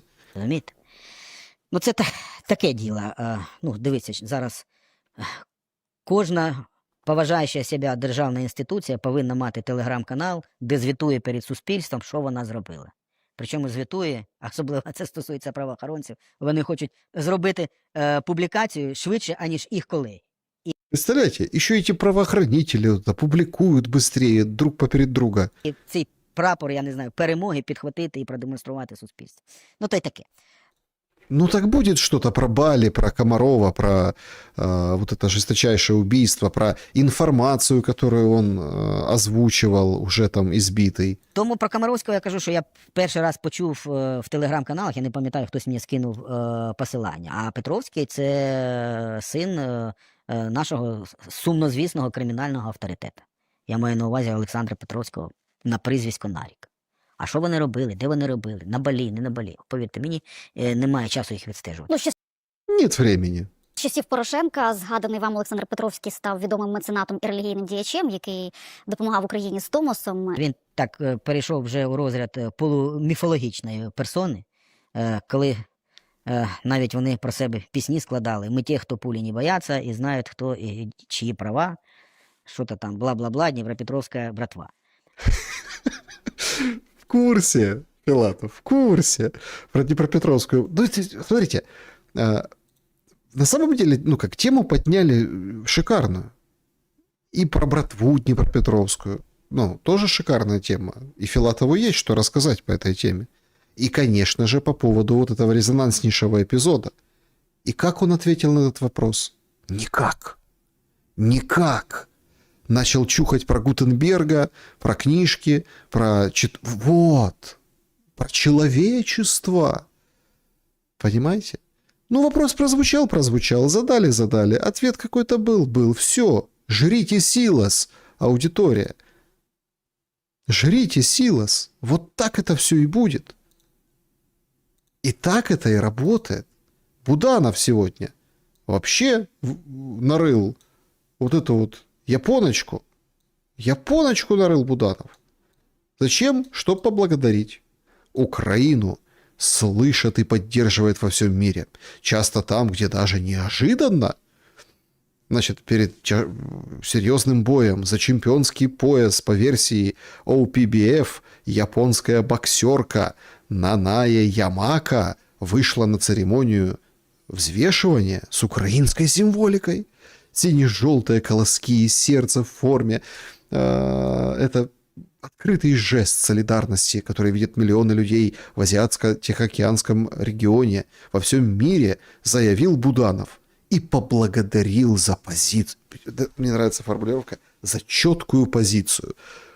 Четкая девчина, Ямака, с четкой позицией. Мы благодарны каждому государству, каждой институции и каждому человеку, который не дает миру забыть о нашей борьбе. Спасибо, Нанае, за позицию и желаю спортивных побед. Спасибо Японии за неизменную дипломатическую поддержку Украины и надежное партнерство. Каким боком к Нанае Буданов? Какого он ее благодарит за этот значок? К чему это все? Но позитивный же, позитивный номер, позитивный повод. А вот Ким, например, выходит и говорит: слушайте, у меня в Николаевской области война, вот это, но у меня 60 программ действует. Социальных. У меня бабушки и дедушки сидят вот это и комп'ютер изучають, тикають мишкою по чату GPT. Щодо програм, які наразі діють для деяких категорій населення, зокрема от підтримка вразливих категорій, знаємо, що на Миколаївщині активно розвивають програми для людей старшого віку, для ВПО, для людей з інвалідністю. Можемо більше деталей надати щодо того, на якому етапі зараз ці програми, наскільки люди долучені до того і обізнані, що ці програми вже працюють? Знаєте, про це можна годинами казати, говорити, але у нас діють більше 60 таких флагманських програм соціальних в області. Значит, смотрите, часами. Я об этом могу говорить часами, но у нас больше 60 флагманских. Ну, то есть еще всякие мелкие, но такие флагманські, їх от 60. І давайте наведу приклади, які мені подобаються. Там, наприклад, у нас там працюють в 24 громадах 40 закладів, які дають освіту третього віку, так сказано, тобто літнім людям. Я відвідував ці уроки, скажімо так, це, ну, те, що прикольно, це... Не то, щоб прикольно. Дуже респектабельно, тому що бабусі, дідусі вчаться працювати з штучним інтелектом, з соціальними мережами, прям їх навчають цим користуватися. Їм дуже цікаво. Тобто я пишаюся тим, що літні люди зараз намагаються вивчити і бути сучасними і вивчають технології, які, якщо чесно, деякі наші молоде покоління не вивчають, хоча їм це легше дається. Просто соціальна адаптація, центр життєстійкості, це ВПО, там, ну, ми були, там, Ну, вот смотрите, лежит, изучила искусственный интеллект и легла. Наприклад, один центр, там 100 людей, да? Там, вони шиють, вони готують, вони ремонтують одяг для інших, роздають безкоштовно. То есть, смотрите, они же подбирают вот этот видеоряд, там, да, ну, типа вот переселенки, старенькие бабушки. Ну, прям очень все соответствует. У них там такий соціум, де вони живуть своїм життям новим. Тобто ці центри створюються для того, щоб люди відчували себе як вдома, щоб їм було чим займатися. Я там був. Вони щасливі, вони посміхаються, в них очі горять, а їм чим займатися, і вони приносять користь. І тобто ми там мобільний... Кот в шоке. Глаза перепуганные, голодные, кормят редко, но искусственным интеллектом питаются. Соціальні служби, там, соціальна послуга там притулку, догляд за дітьми, тобто мобільне таксі, безкоштовно це все. Возять людей з інвалідністю, це дуже популярна послуга, вона там на 2 тижні розписана. Ми не додаємо машин лише тому, що це приблизний баланс попиту і пропозиції, і люди цим користуються. Люди починають... Значит, на 2 недели расписано, но мы не добавляем машин, потому что это баланс. Ну, то раз в 2 недельки можешь куда-то съездить, человек с ограниченными физическими возможностями. Слушайте, Николаев прям маленькая Швейцария. Так вот смотришь, смотрите, какие все богатые, какие все щасливые старики. Довіряти, скажімо так, владі, те, що ми дійсно про них дбаємо, і це все працює. І вони зараз шукають ці послуги. Ой, как это как из пластиковой мисочки кормят их, представляете? Збільшили кількість снапів, там, в десятки разів по послуг. І зараз бабусі звикли, вибачте, що я так кажу про літніх людей, вони звикли, що в своїй громаді вони отримують ці набори послуг і не треба нікуди їхати. І ми підвищуємо цифрову грамотність людей. Тобто зараз в 52 громадах є 52 цифрових лідера, завдання яких є якомога більше навчити громади використовувати сучасні технології. І зараз вся Миколаївщина така намагайтеся бути в цифровому... Ну, вот она, Миколаевщина, цифровая, понимаете, ежи противотанковые. Он абсолютно рассказывает о, не знаю, какой-то другой области, я не знаю, о другой стране он рассказывает. Вы видите, как у него вот эти лица, эти люди, как это все не совпадает? Більше відео дивіться. Это же какой-то сюр. Это Оруэлл чистый. Флагманские 60 программ. Тут и кормят, на такси повозят, чатом GPT научат. Прям хочется жить в этой стране, правда? Вот прям хочется жить. Откроешь экономическую правду. Так, слушайте, так мы еще и вообще самые богатые. Медианная зарплата в Украине с января 22 года по январь 26 выросла почти на 94%, количество вакансий на 13%, тогда как количество откликов на них сократилось на 3,5%. Это OLX работа дает такие данные. В перечне самых высокооплачиваемых предложений 26 года остались вакансии в сфере строительства, а также появились отдельные высокооплачиваемые категории. Это служба в армии. Самую высокую медицинскую зарплату, как до войны, OLX фиксирует у брокеров по недвижимости 112,5 тысяч гривен, тогда как в январе 22 это было каких-то жалких 65. Также среди топовых по оплате, внимание, фасадщики, штукатуры и каменщики. Изменились предпочтения соискателей работы. Если в 2022 году больше всего откликов собирали преимущественно рабочие вакансии, то в 2022, то в 2026 интерес сместился в сторону должностей в коммуникациях, онлайн-сфере копирайтинга, SMM-контента, работы с клиентами, операторов чатов и менеджеров интернет-магазинов, что часто предполагает более гибкий график и дистанционный формат. В колл-центрах нормально зарабатывают, действительно. Спрос работодателей при этом в целом остается привязанный к торговле и логистике. Продавцы и водители, всегда в цене, популярны. В то же время в 2026 году заметно добавились позиции грузчиков и, конечно же, предложения в силах обороны. Вот так экономическая правда расписывает эту страну будущего. Эльдорадо. Никаких специальностей, никаких там ноу-хау, там, оператор чата. То есть я прочитал это сообщение экономической правды, я послушал Кима. Мы такие роденьки, будурненьки, понимаете? И это все встегивают, и на уши крошат. И ты смотришь, выходишь по сторонам, оглядываешься, а там солярка по 80 гривен. Солярка! 80 гривен солярка с утра. И думаешь, слушайте, это же замечательная страна. Почему в ней не жить? А чё солярка? Потому что у нас партнеры европейские такие.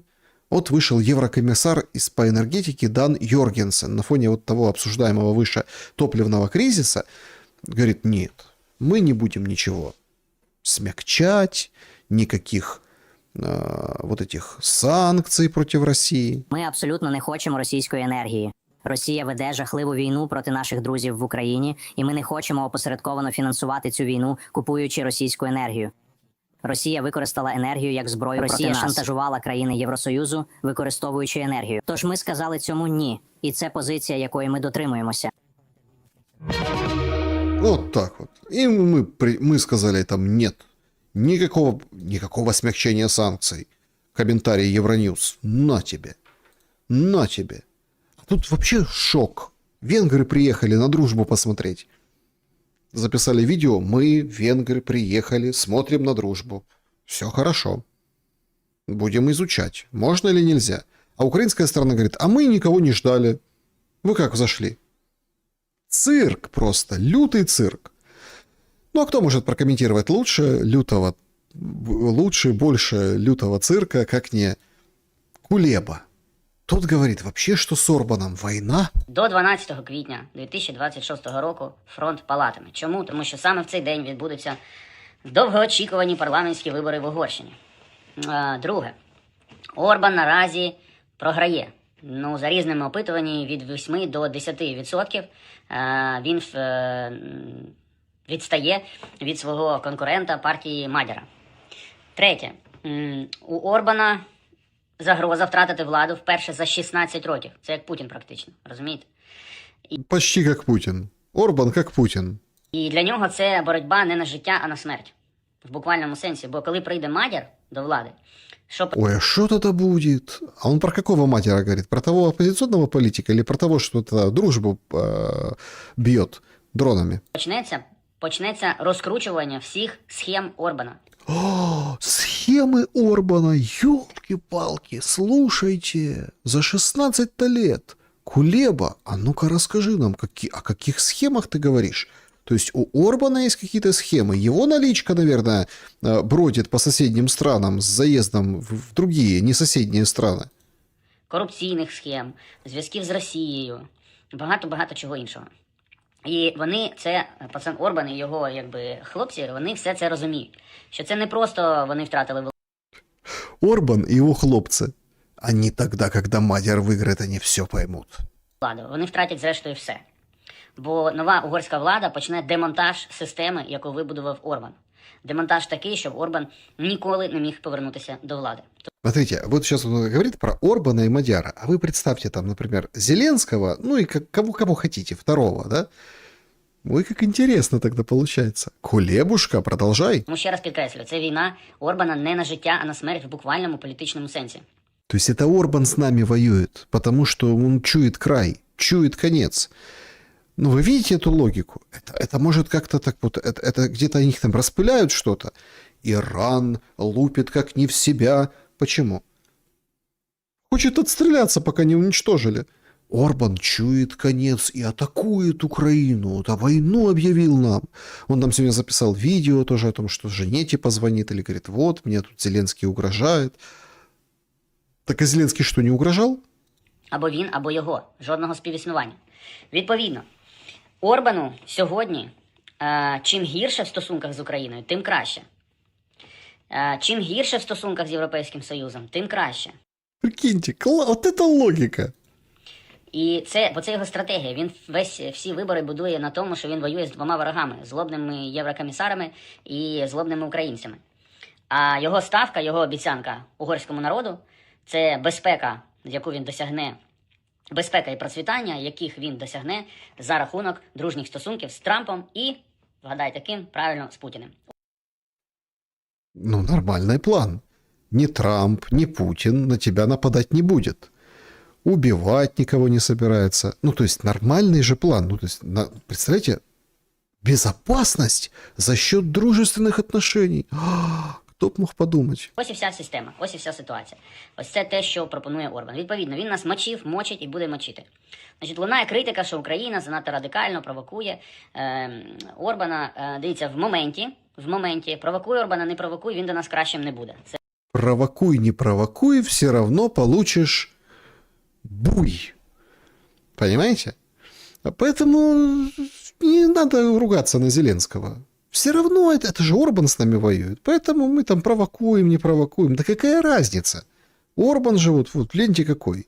Абсолютно 100%. Інше питання, що в стратегії так, якщо Орбан залишиться, то він буде жорстоко мститися за кожне слово, яким його образили, за кожну дію, якою його зачепили.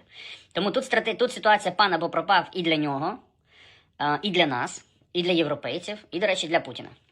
И Путин, конечно, тут тоже рискует всем. Пан или пропал. Вот кто-кто, а Путин вообще прям рискует. Вы понимаете? То есть европейцы и украинцы, и вот сейчас вот в живых останется только один. Бо втративши Угорщину, одразу стихне Фіцо і... Стихне Фіцо. Ну, типа, замолкнет Фіцо. А ему что замолкать? Ну, потому что потеряли пацана, он больше не позвонит. Два важелі впливу Путіна на Євросоюз, вони зникнуть самі собою. Ось чому такі високі ставки, ось чому Орбан вдається до такого кроку, як арешт як затримання, незаконне затримання, до речі, інкасаторської машини. Це нормальна практика возити гроші і золото між банками, між країнами. Це нормальна практика, що перевіряти ці машини в рамках узгоджених процедур, якщо є якісь питання. Але те, що розігрується сьогодні, це ненормальна практика. Намагання представити законну процедуру як злочин, розіграти історію про мафіозні гроші України. Ну дивіться, я розумію, що там мільйони вражають і золото вражає, але це ж банки. Ну банк перевозить з одного місця в інше місце. Да, банки с одного в другое. В Украину, из Австрии в Украину, через Сербию. Банки – це ж якраз про це про гроші і про золото. Які питання? Тому... Какие вообще вопросы? Это банки. Ощадбанк. Видишь, крупно написано. Це все, звісно, надумано. Але він це все зробив не тому, що він розраховує, що Україна розблокує нафтопровід «Дружба». Йому Не поэтому. А почему? вигідно, щоб Україна блокувала нафтопровід «Дружба». Ребята, сегодня день, правда, какой-то. Орбану выгодно, чтобы Украина блокировала. То есть Зеленский нам говорит, это вот эта вонючая ваша нефть, вот без нее он не может выиграть выборы. То есть, а Орбану выгодно. Но раз у нас с ним война, так открывай дружбу. Ему ж невыгодно, когда дружба открыта. То есть логика, это поразительно просто. Він показує свою силу, як він з цим бореться. Он силу показує. О, силу! Це підтверджує те, що Україна погана, і показ дає йому можливість з нею боротися. Він влаштував цю істерику довкола інкасаторської машини для того, щоб показати угорцям, який він жорсткий пацан. Розумієте, що дивіться, та я на все згоден, я заради Угорщини, я просто рвать буду всіх. Я єдиний такий, ніхто більше такий не буде. Він мімікрує Трампа, ну така мікро, навіть субрегіональна мініатюра Трампа. І не скажеш, що європейська, а от така от саме субрегіональна, центральноєвропейська мініатюра Трампа. Він намагається грати. Такий Трамп і Іран бомбить, а Орбан бомбить українську інкасаторську машину. Оце відмінність в їхніх масштабах. А суть діяльності одна й та сама. Тому не чекайте ніякого заспокоєння в угорсько-українських стосунках до 12 квітня.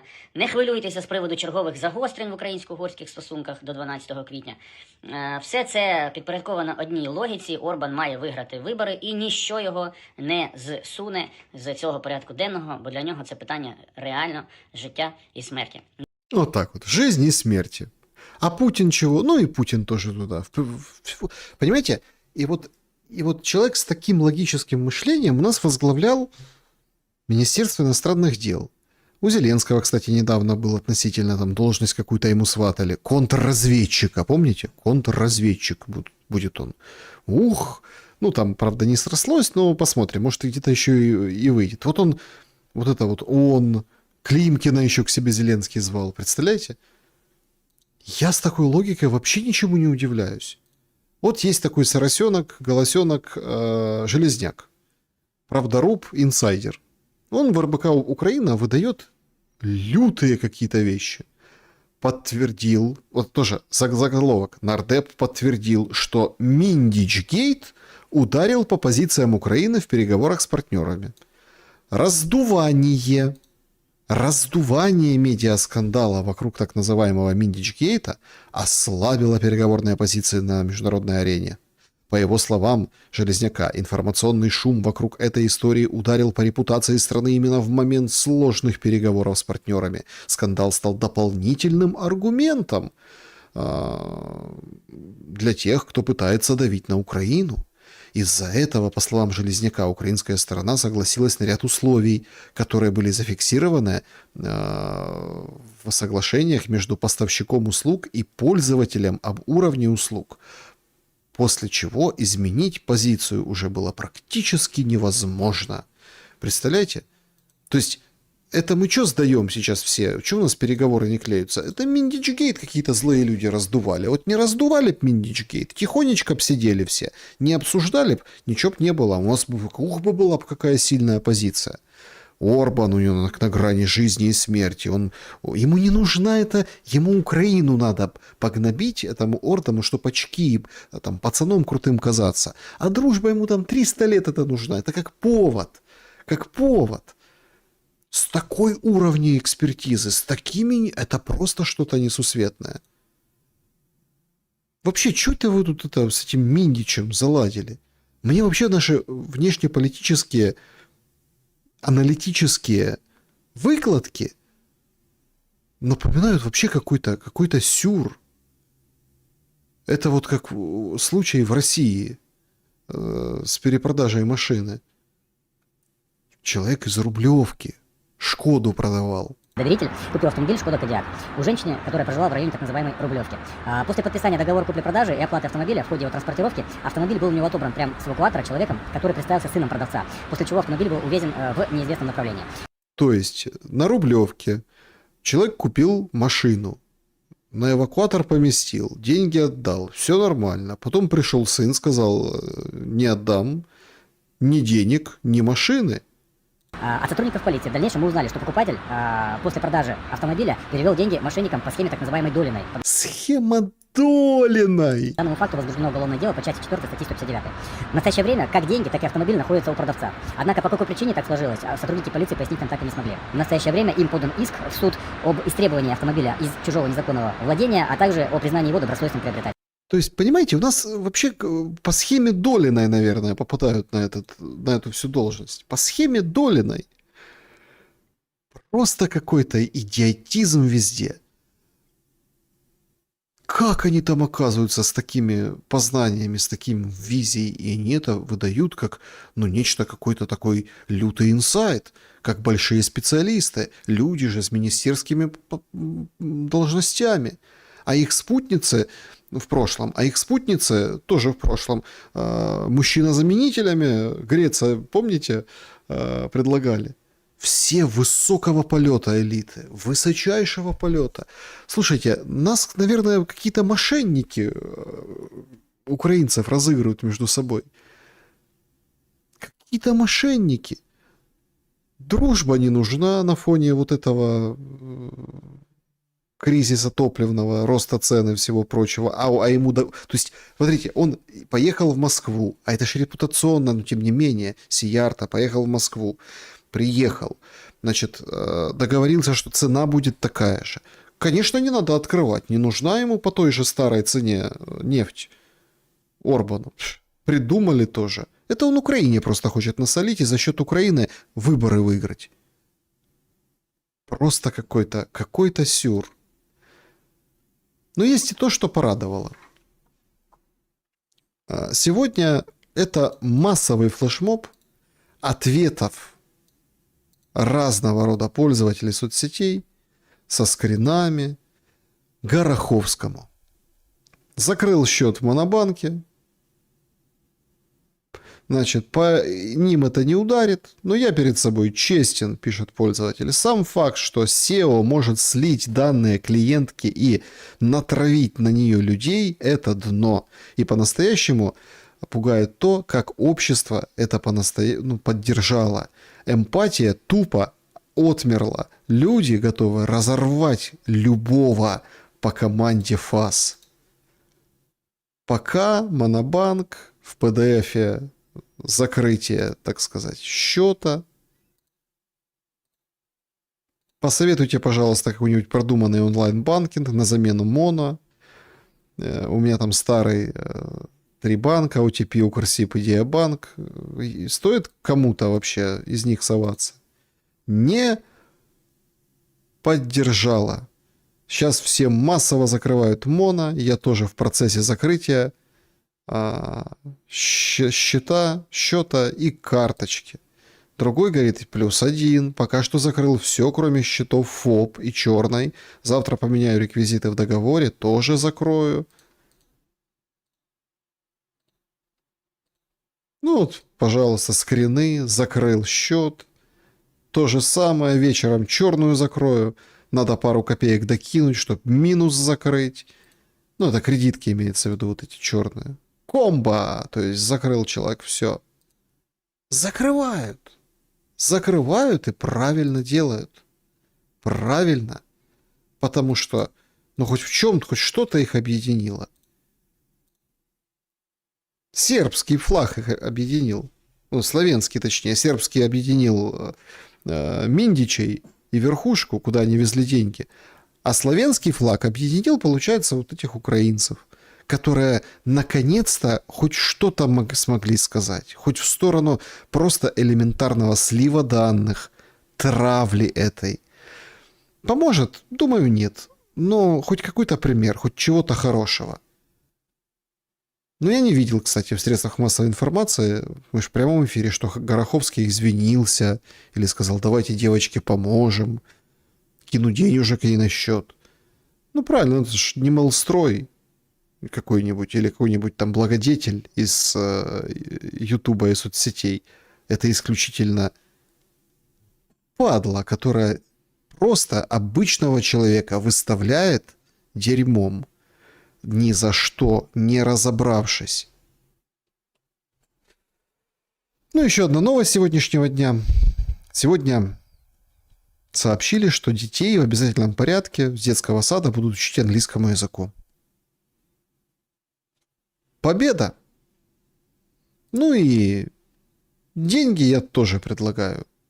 Английские.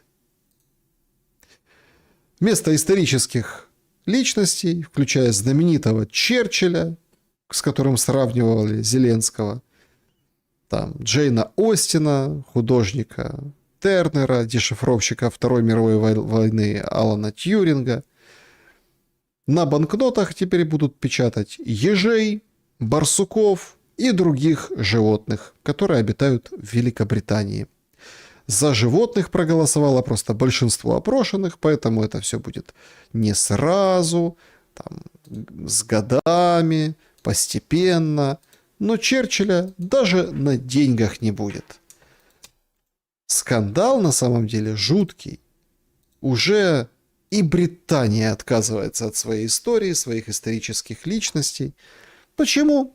Ну, потому что там другие люди уже, с другой историей. Как шутит Илон Маск, с исламскими корнями теперь Британия. Да, друзья, всем большое спасибо, что проголосовали. Спасибо, кстати, за поддержку. Спасибо, что становитесь спонсорами. Да, спасибо за то, что ставите лайки. Не забудьте, кстати, поставить лайк. Очень благодарен за то, что пошумели мы с вами. Давайте быстренько пройдемся по кое-каким вопросам. Понимаю, что время позднее, позже начали сегодня, но тем не менее. Так. Так.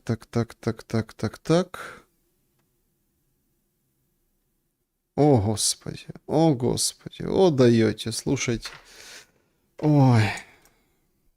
Прислала в колобок, куда мы катимся, пользовательница, значит, занимательную фотографию. Давайте, ладно, с вами поделимся, уважаемые друзья.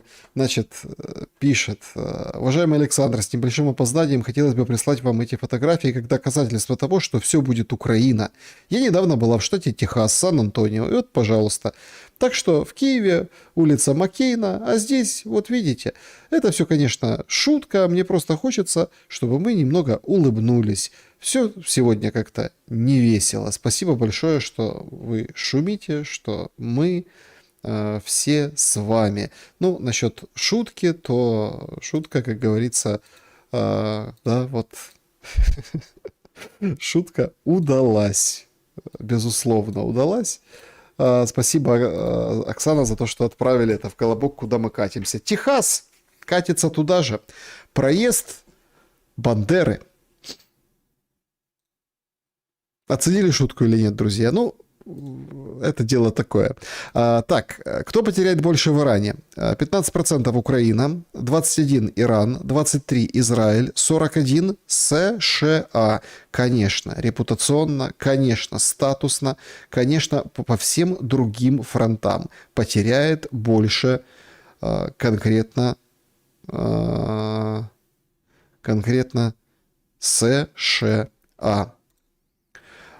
Что касается, ну вот, непосредственно новостей, которые сейчас к этой минуте, да, значит, Цахал бьет по Бейруту, Хезболла бьет по... ну да, вот, собственно. Так...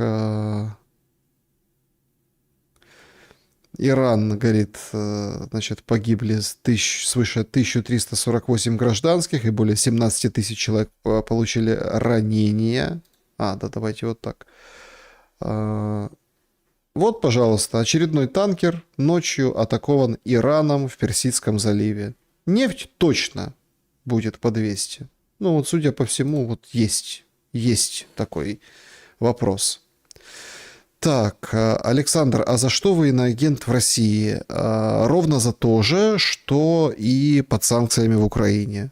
Я разговариваю со всеми, кто иноагент в России, кто под санкциями в Украине. Вот именно вот такой, это если серьезно отвечать на этот вопрос. Потому что, смотрите, можно сколь угодно нас там делить, но эта вот история, она вообще нас объединяет. Вот это избирательное право и вот это вот прецедентное, ты иноагент, вот это все. Почему? Потому что с всеми иноагентами там проводил интервью и проводишь сейчас интервью. Вот ты с иноагентом проводишь интервью, это ж точно как повод. Вот за это.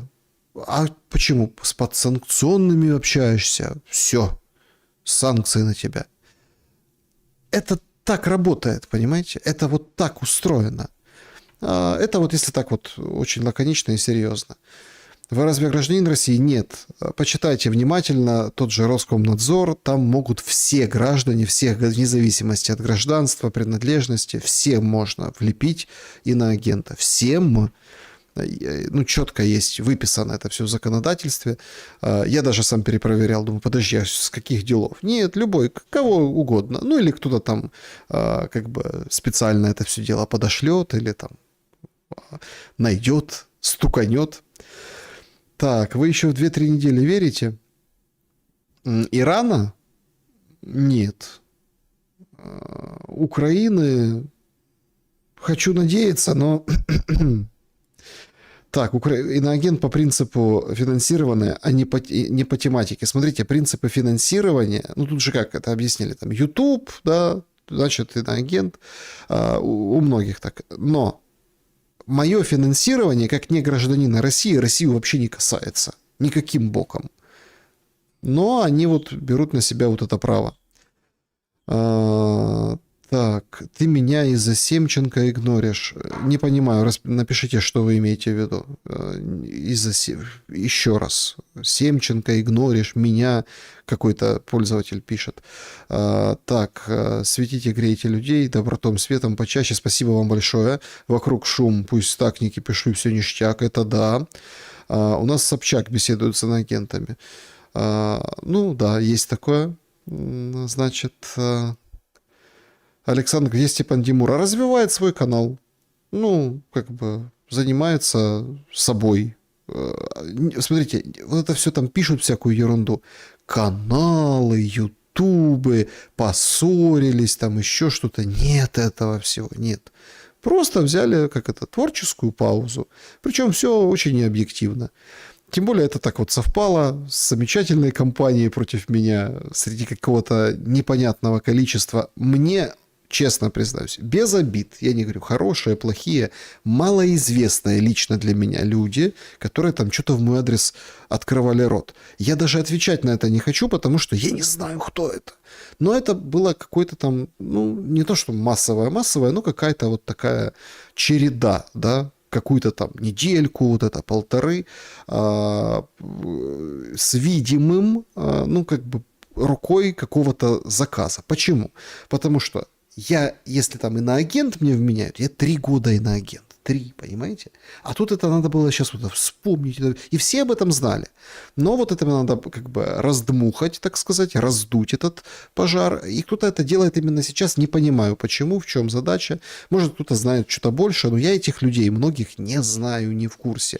Кто, собственно, там что-то выделывается и открывает рот в мой адрес подсанкционно-иноагентский. Ну, хотя, в принципе, все могут это делать. Мы же с вами шумим, ну и про Шелеста пускай шумят. Шум про Шелеста особо ценен и шумен, правда? Так, расскажи о бабушке с флагом СССР. Ей бабушке или вот эта вот легенда, которая там не оказалась не настоящей, а той еще бабушке в Харьковской области, которая? Не хочу. Так. И пригласи Руслана Кацабу еще разок. Хорошо, учту, да. Так, с Димурой надо проводить весело, с толком. Да, хорошие эфиры, конспиролог без грамма. Ну, короче, видите, как у меня разные люди и гости. Кому-то кто-то нравится, кому-то не нравится. Но я вижу в этом правильную позицию. Ну, правильную. Шуметь вот обо всем, звать разных, мнения вот такие, ну, то есть, ну, должно быть все вот в каком-то хотя бы, ну, с точки зрения здравого смысла в балансе. С Чаплыгой вы в ссоре? Нет, я не ссорился с Чаплыгой. Так, господин Шелли, смотри вас как гражданина Земли, какие праздники вы, ваша семья отмечаете или даты, которые еще пока в душе? Ой, сейчас я не сориентируюсь быстро, Антон, спасибо за вопрос. Ну, понятно, как все. Новый год, Рождество, Пасху отмечаем, конечно же. Семиличные праздники, там день свадьбы обязательно отмечаем. Ну, как по-другому? Ну, вы что? Ну, понятно, все дни рождения всех на свете. Какие-то даты. Так, сейчас не соображу. Сейчас еще обидится кто-то. Какие-то даты. Помню, раньше отмечали День телевидения. Всегда. 17 ноября. Ну, просто тоже как бы... Он такой тоже семейный праздник. Потому что все на работе, да, и вот это все всегда было... Не соображу. Ну, как бы, и хотелось более развернуто ответить на ваш вопрос, но как бы время позднее. В следующий раз, да. Так, Саня, ты задаешь вопрос, а ответа не читающий спросил о стриме с Александром Семченко. Из этого игнор? Ну, смотрите, я все не могу прочитать. Какой игнор? В чем игнор? Вот я прочитал ваше сообщение 2 раза, не могу понять. Стримом с Александром Семченко вы хотите? Ну, я не знаю, там как бы хочу, не хочу, выйду на него, не выйду. Примерно понимаю, о ком речь. Примерно, по-моему, понимаю. Этот, которого полгодика или годик назад там принимали, вязали. И он кричал там что-то, его в машину, но потом отпустили. Тот, который тоже обозреватель. Вы, наверное, об этом человеке хотите. Я подумаю, рассмотрю, конечно. Спасибо большое за предложення. Так, Саша, ви чули, як висказався Стів Кортес по Зеленському, треба лише гроші, зупинку війні. Кортес не слышал, как высказался. Ну, это Орбан, речь красивую, в принципе. Так. Так, прикалывайтесь, да. День учителя почти невозможно было проигнорировать. Я помню, да, День учителя. Это хороший праздник был. Шум шагает по улицам Берлина. Спасибо большое. Саша, вы не думали, что пригласить Александра Четвертое измерение? Думал, но я не понял, кто это такой, Елена. Ну вот, не понял. Так, Александр, как вы думаете, решатся ли США на наземную операцию в Иране? По законам жанра должны, но они будут активно подбивать всех остальных, потому что и введут какой-то, может, ограниченный контингент прикрытия, типа, это не мы, а мы там прикрываем какого-то курдов, турок, там, азербайджанцев, еще кого-то. Но, видите, желающих пока нет, кроме Австралии. Ну, кроме тех, кто ни хрена не может, желающих нет. Все примерно понимают, как бы к чему все идет, и насколько это с каждым разом будет бить очень и очень сильно по тем же американцам. А у этих людей, типа союзников, да, ну, стран, у них тоже много вопросов к американцам. Всегда было. Всегда. День Победы. День Победы, да. Ну, смотрите, как отмечаю, да. Тут же праздную, да, и отмечаю, да, разница большая.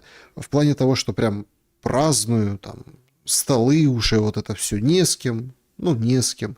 Отмечаю, да, может, каким-то фильмом, концертом, вот в таком духе. Пучкова пригласите, не идет. Он вообще на YouTube мало ходит. Говорит, YouTube обидел его. Это мы обсуждали за глаза Пучкова с Ураловым. Так, как ты относишься к Киев в труху? Да нет, ну какую труху? Это мать городов русских, никто на это не пойдет. Разве что немцы какие-нибудь. Ну, я образно, фигурально. То есть, какие-нибудь там бусурмане, западники, те могут. В истории это уже было. Так. Думает, применит ли ядерное оружие в Иране. Это выход за пределы, за рамки, за красные линии, которая даст новую реальность. Просчитать ее сложно. Даже, ну, не знаю, может, умные аналитики, искусственный интеллект у Трампа просчитают? Но я нет. Ну, как бы это сложно.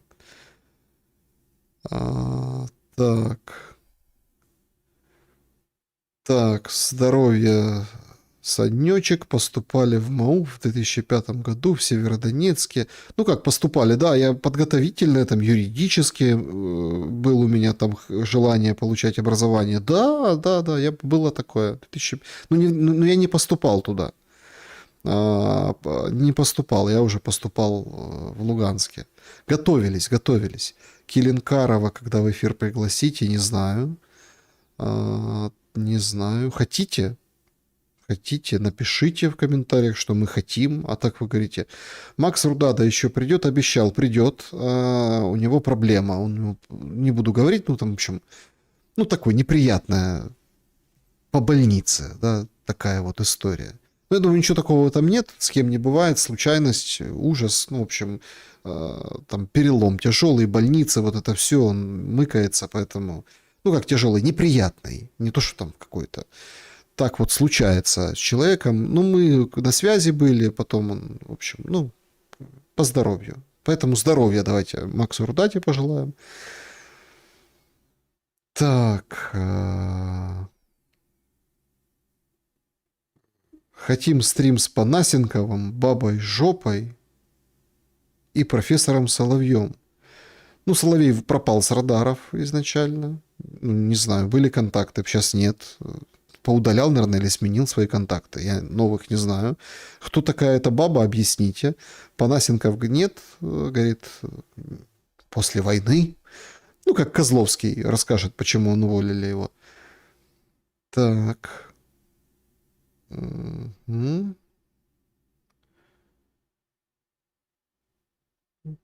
Так. Джо Рогана, пожалуйста. Да, спасибо большое. Показали сегодня Джо Рогана. Значит, так, ну, я понял, вопросов как бы нет, да. Как написать длинный вопрос? Он очень важный, короче, не получается. Предложка. Предложка в Телеграме есть, электронка имеется в виду.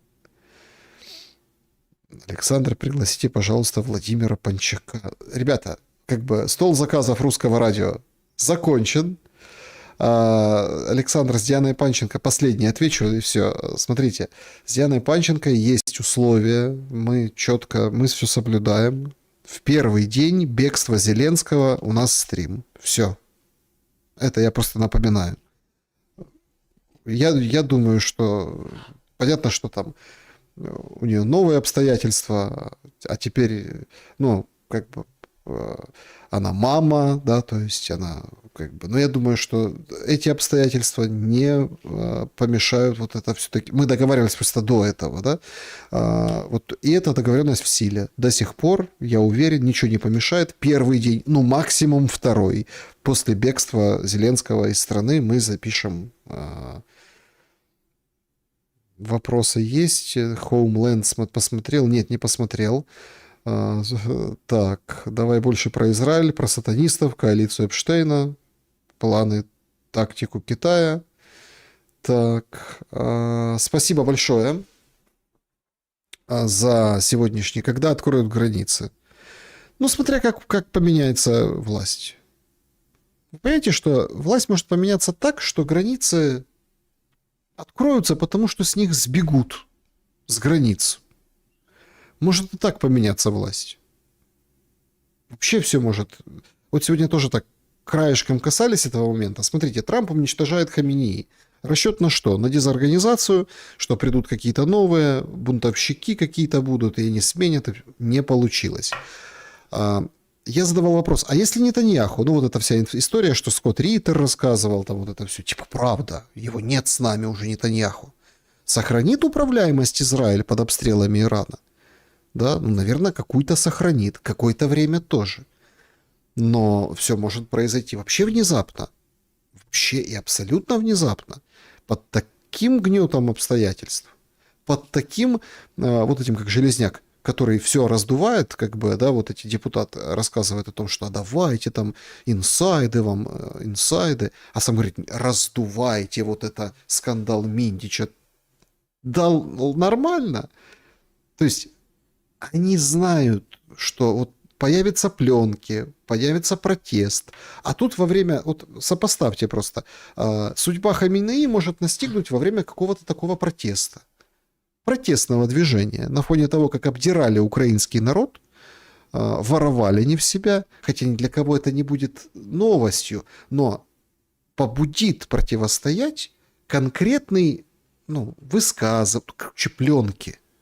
Их, конечно, будут обкручивать, говорить, это все искусственный интеллект. Вот смотрите, Зеленский каждый день голосовые записывает, кто-то переиначил, это все не верьте, неправда. Но представят так, что это будет правда, и люди поверят. Ну, то есть, например, да, поднимется большой протест, и во время этого протеста что-то происходит. Все, концы в воду. А вопрос возникнет, а за кого воевать на передовой? А куда всех крутить? Надо бежать. А как стоять на границе?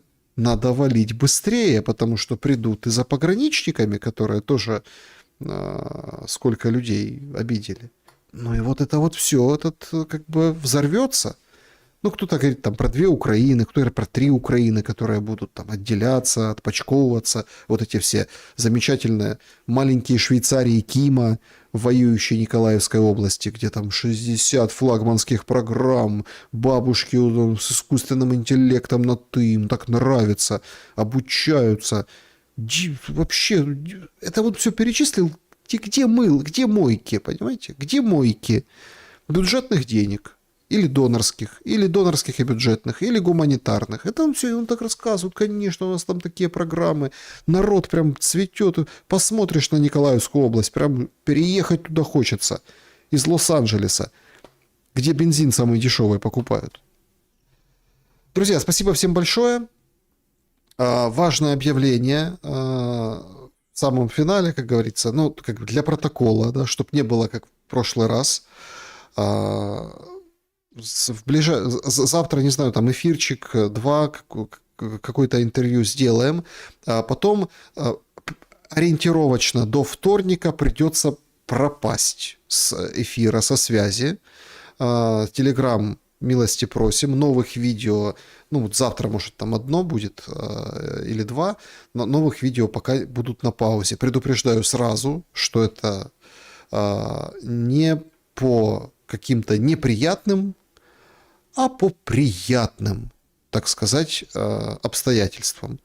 Ну, вот такой получается мини, ну, не то чтобы отпуск, но вот такая пауза в несколько дней, чтобы не пугались и не доверяли всяким негодяям, которые рассказывают, что задержали, украли, везут в Украину или в Россию, или куда-нибудь еще везут. Это вот прям как бы официальное объявление, да? Давайте так, чтобы не верьте никаким дуракам, которые будут вот это все распространять, вот все пропало, и все. Просто так складываются обстоятельства по, внимание, хорошим поводам. Не по плохому поводу, а по хорошему. Натали Александр, день рождения будете отмечать. Натали, вот за это я и люблю свою аудиторию. Есть такая необходимость, потребность и желание. И когда это все в одном флаконе, это хороший повод. Друзья, всем большое спасибо за то, что шумим. Напишите, долго ли, коротко ли. Всегда читаю отзывы о шуме.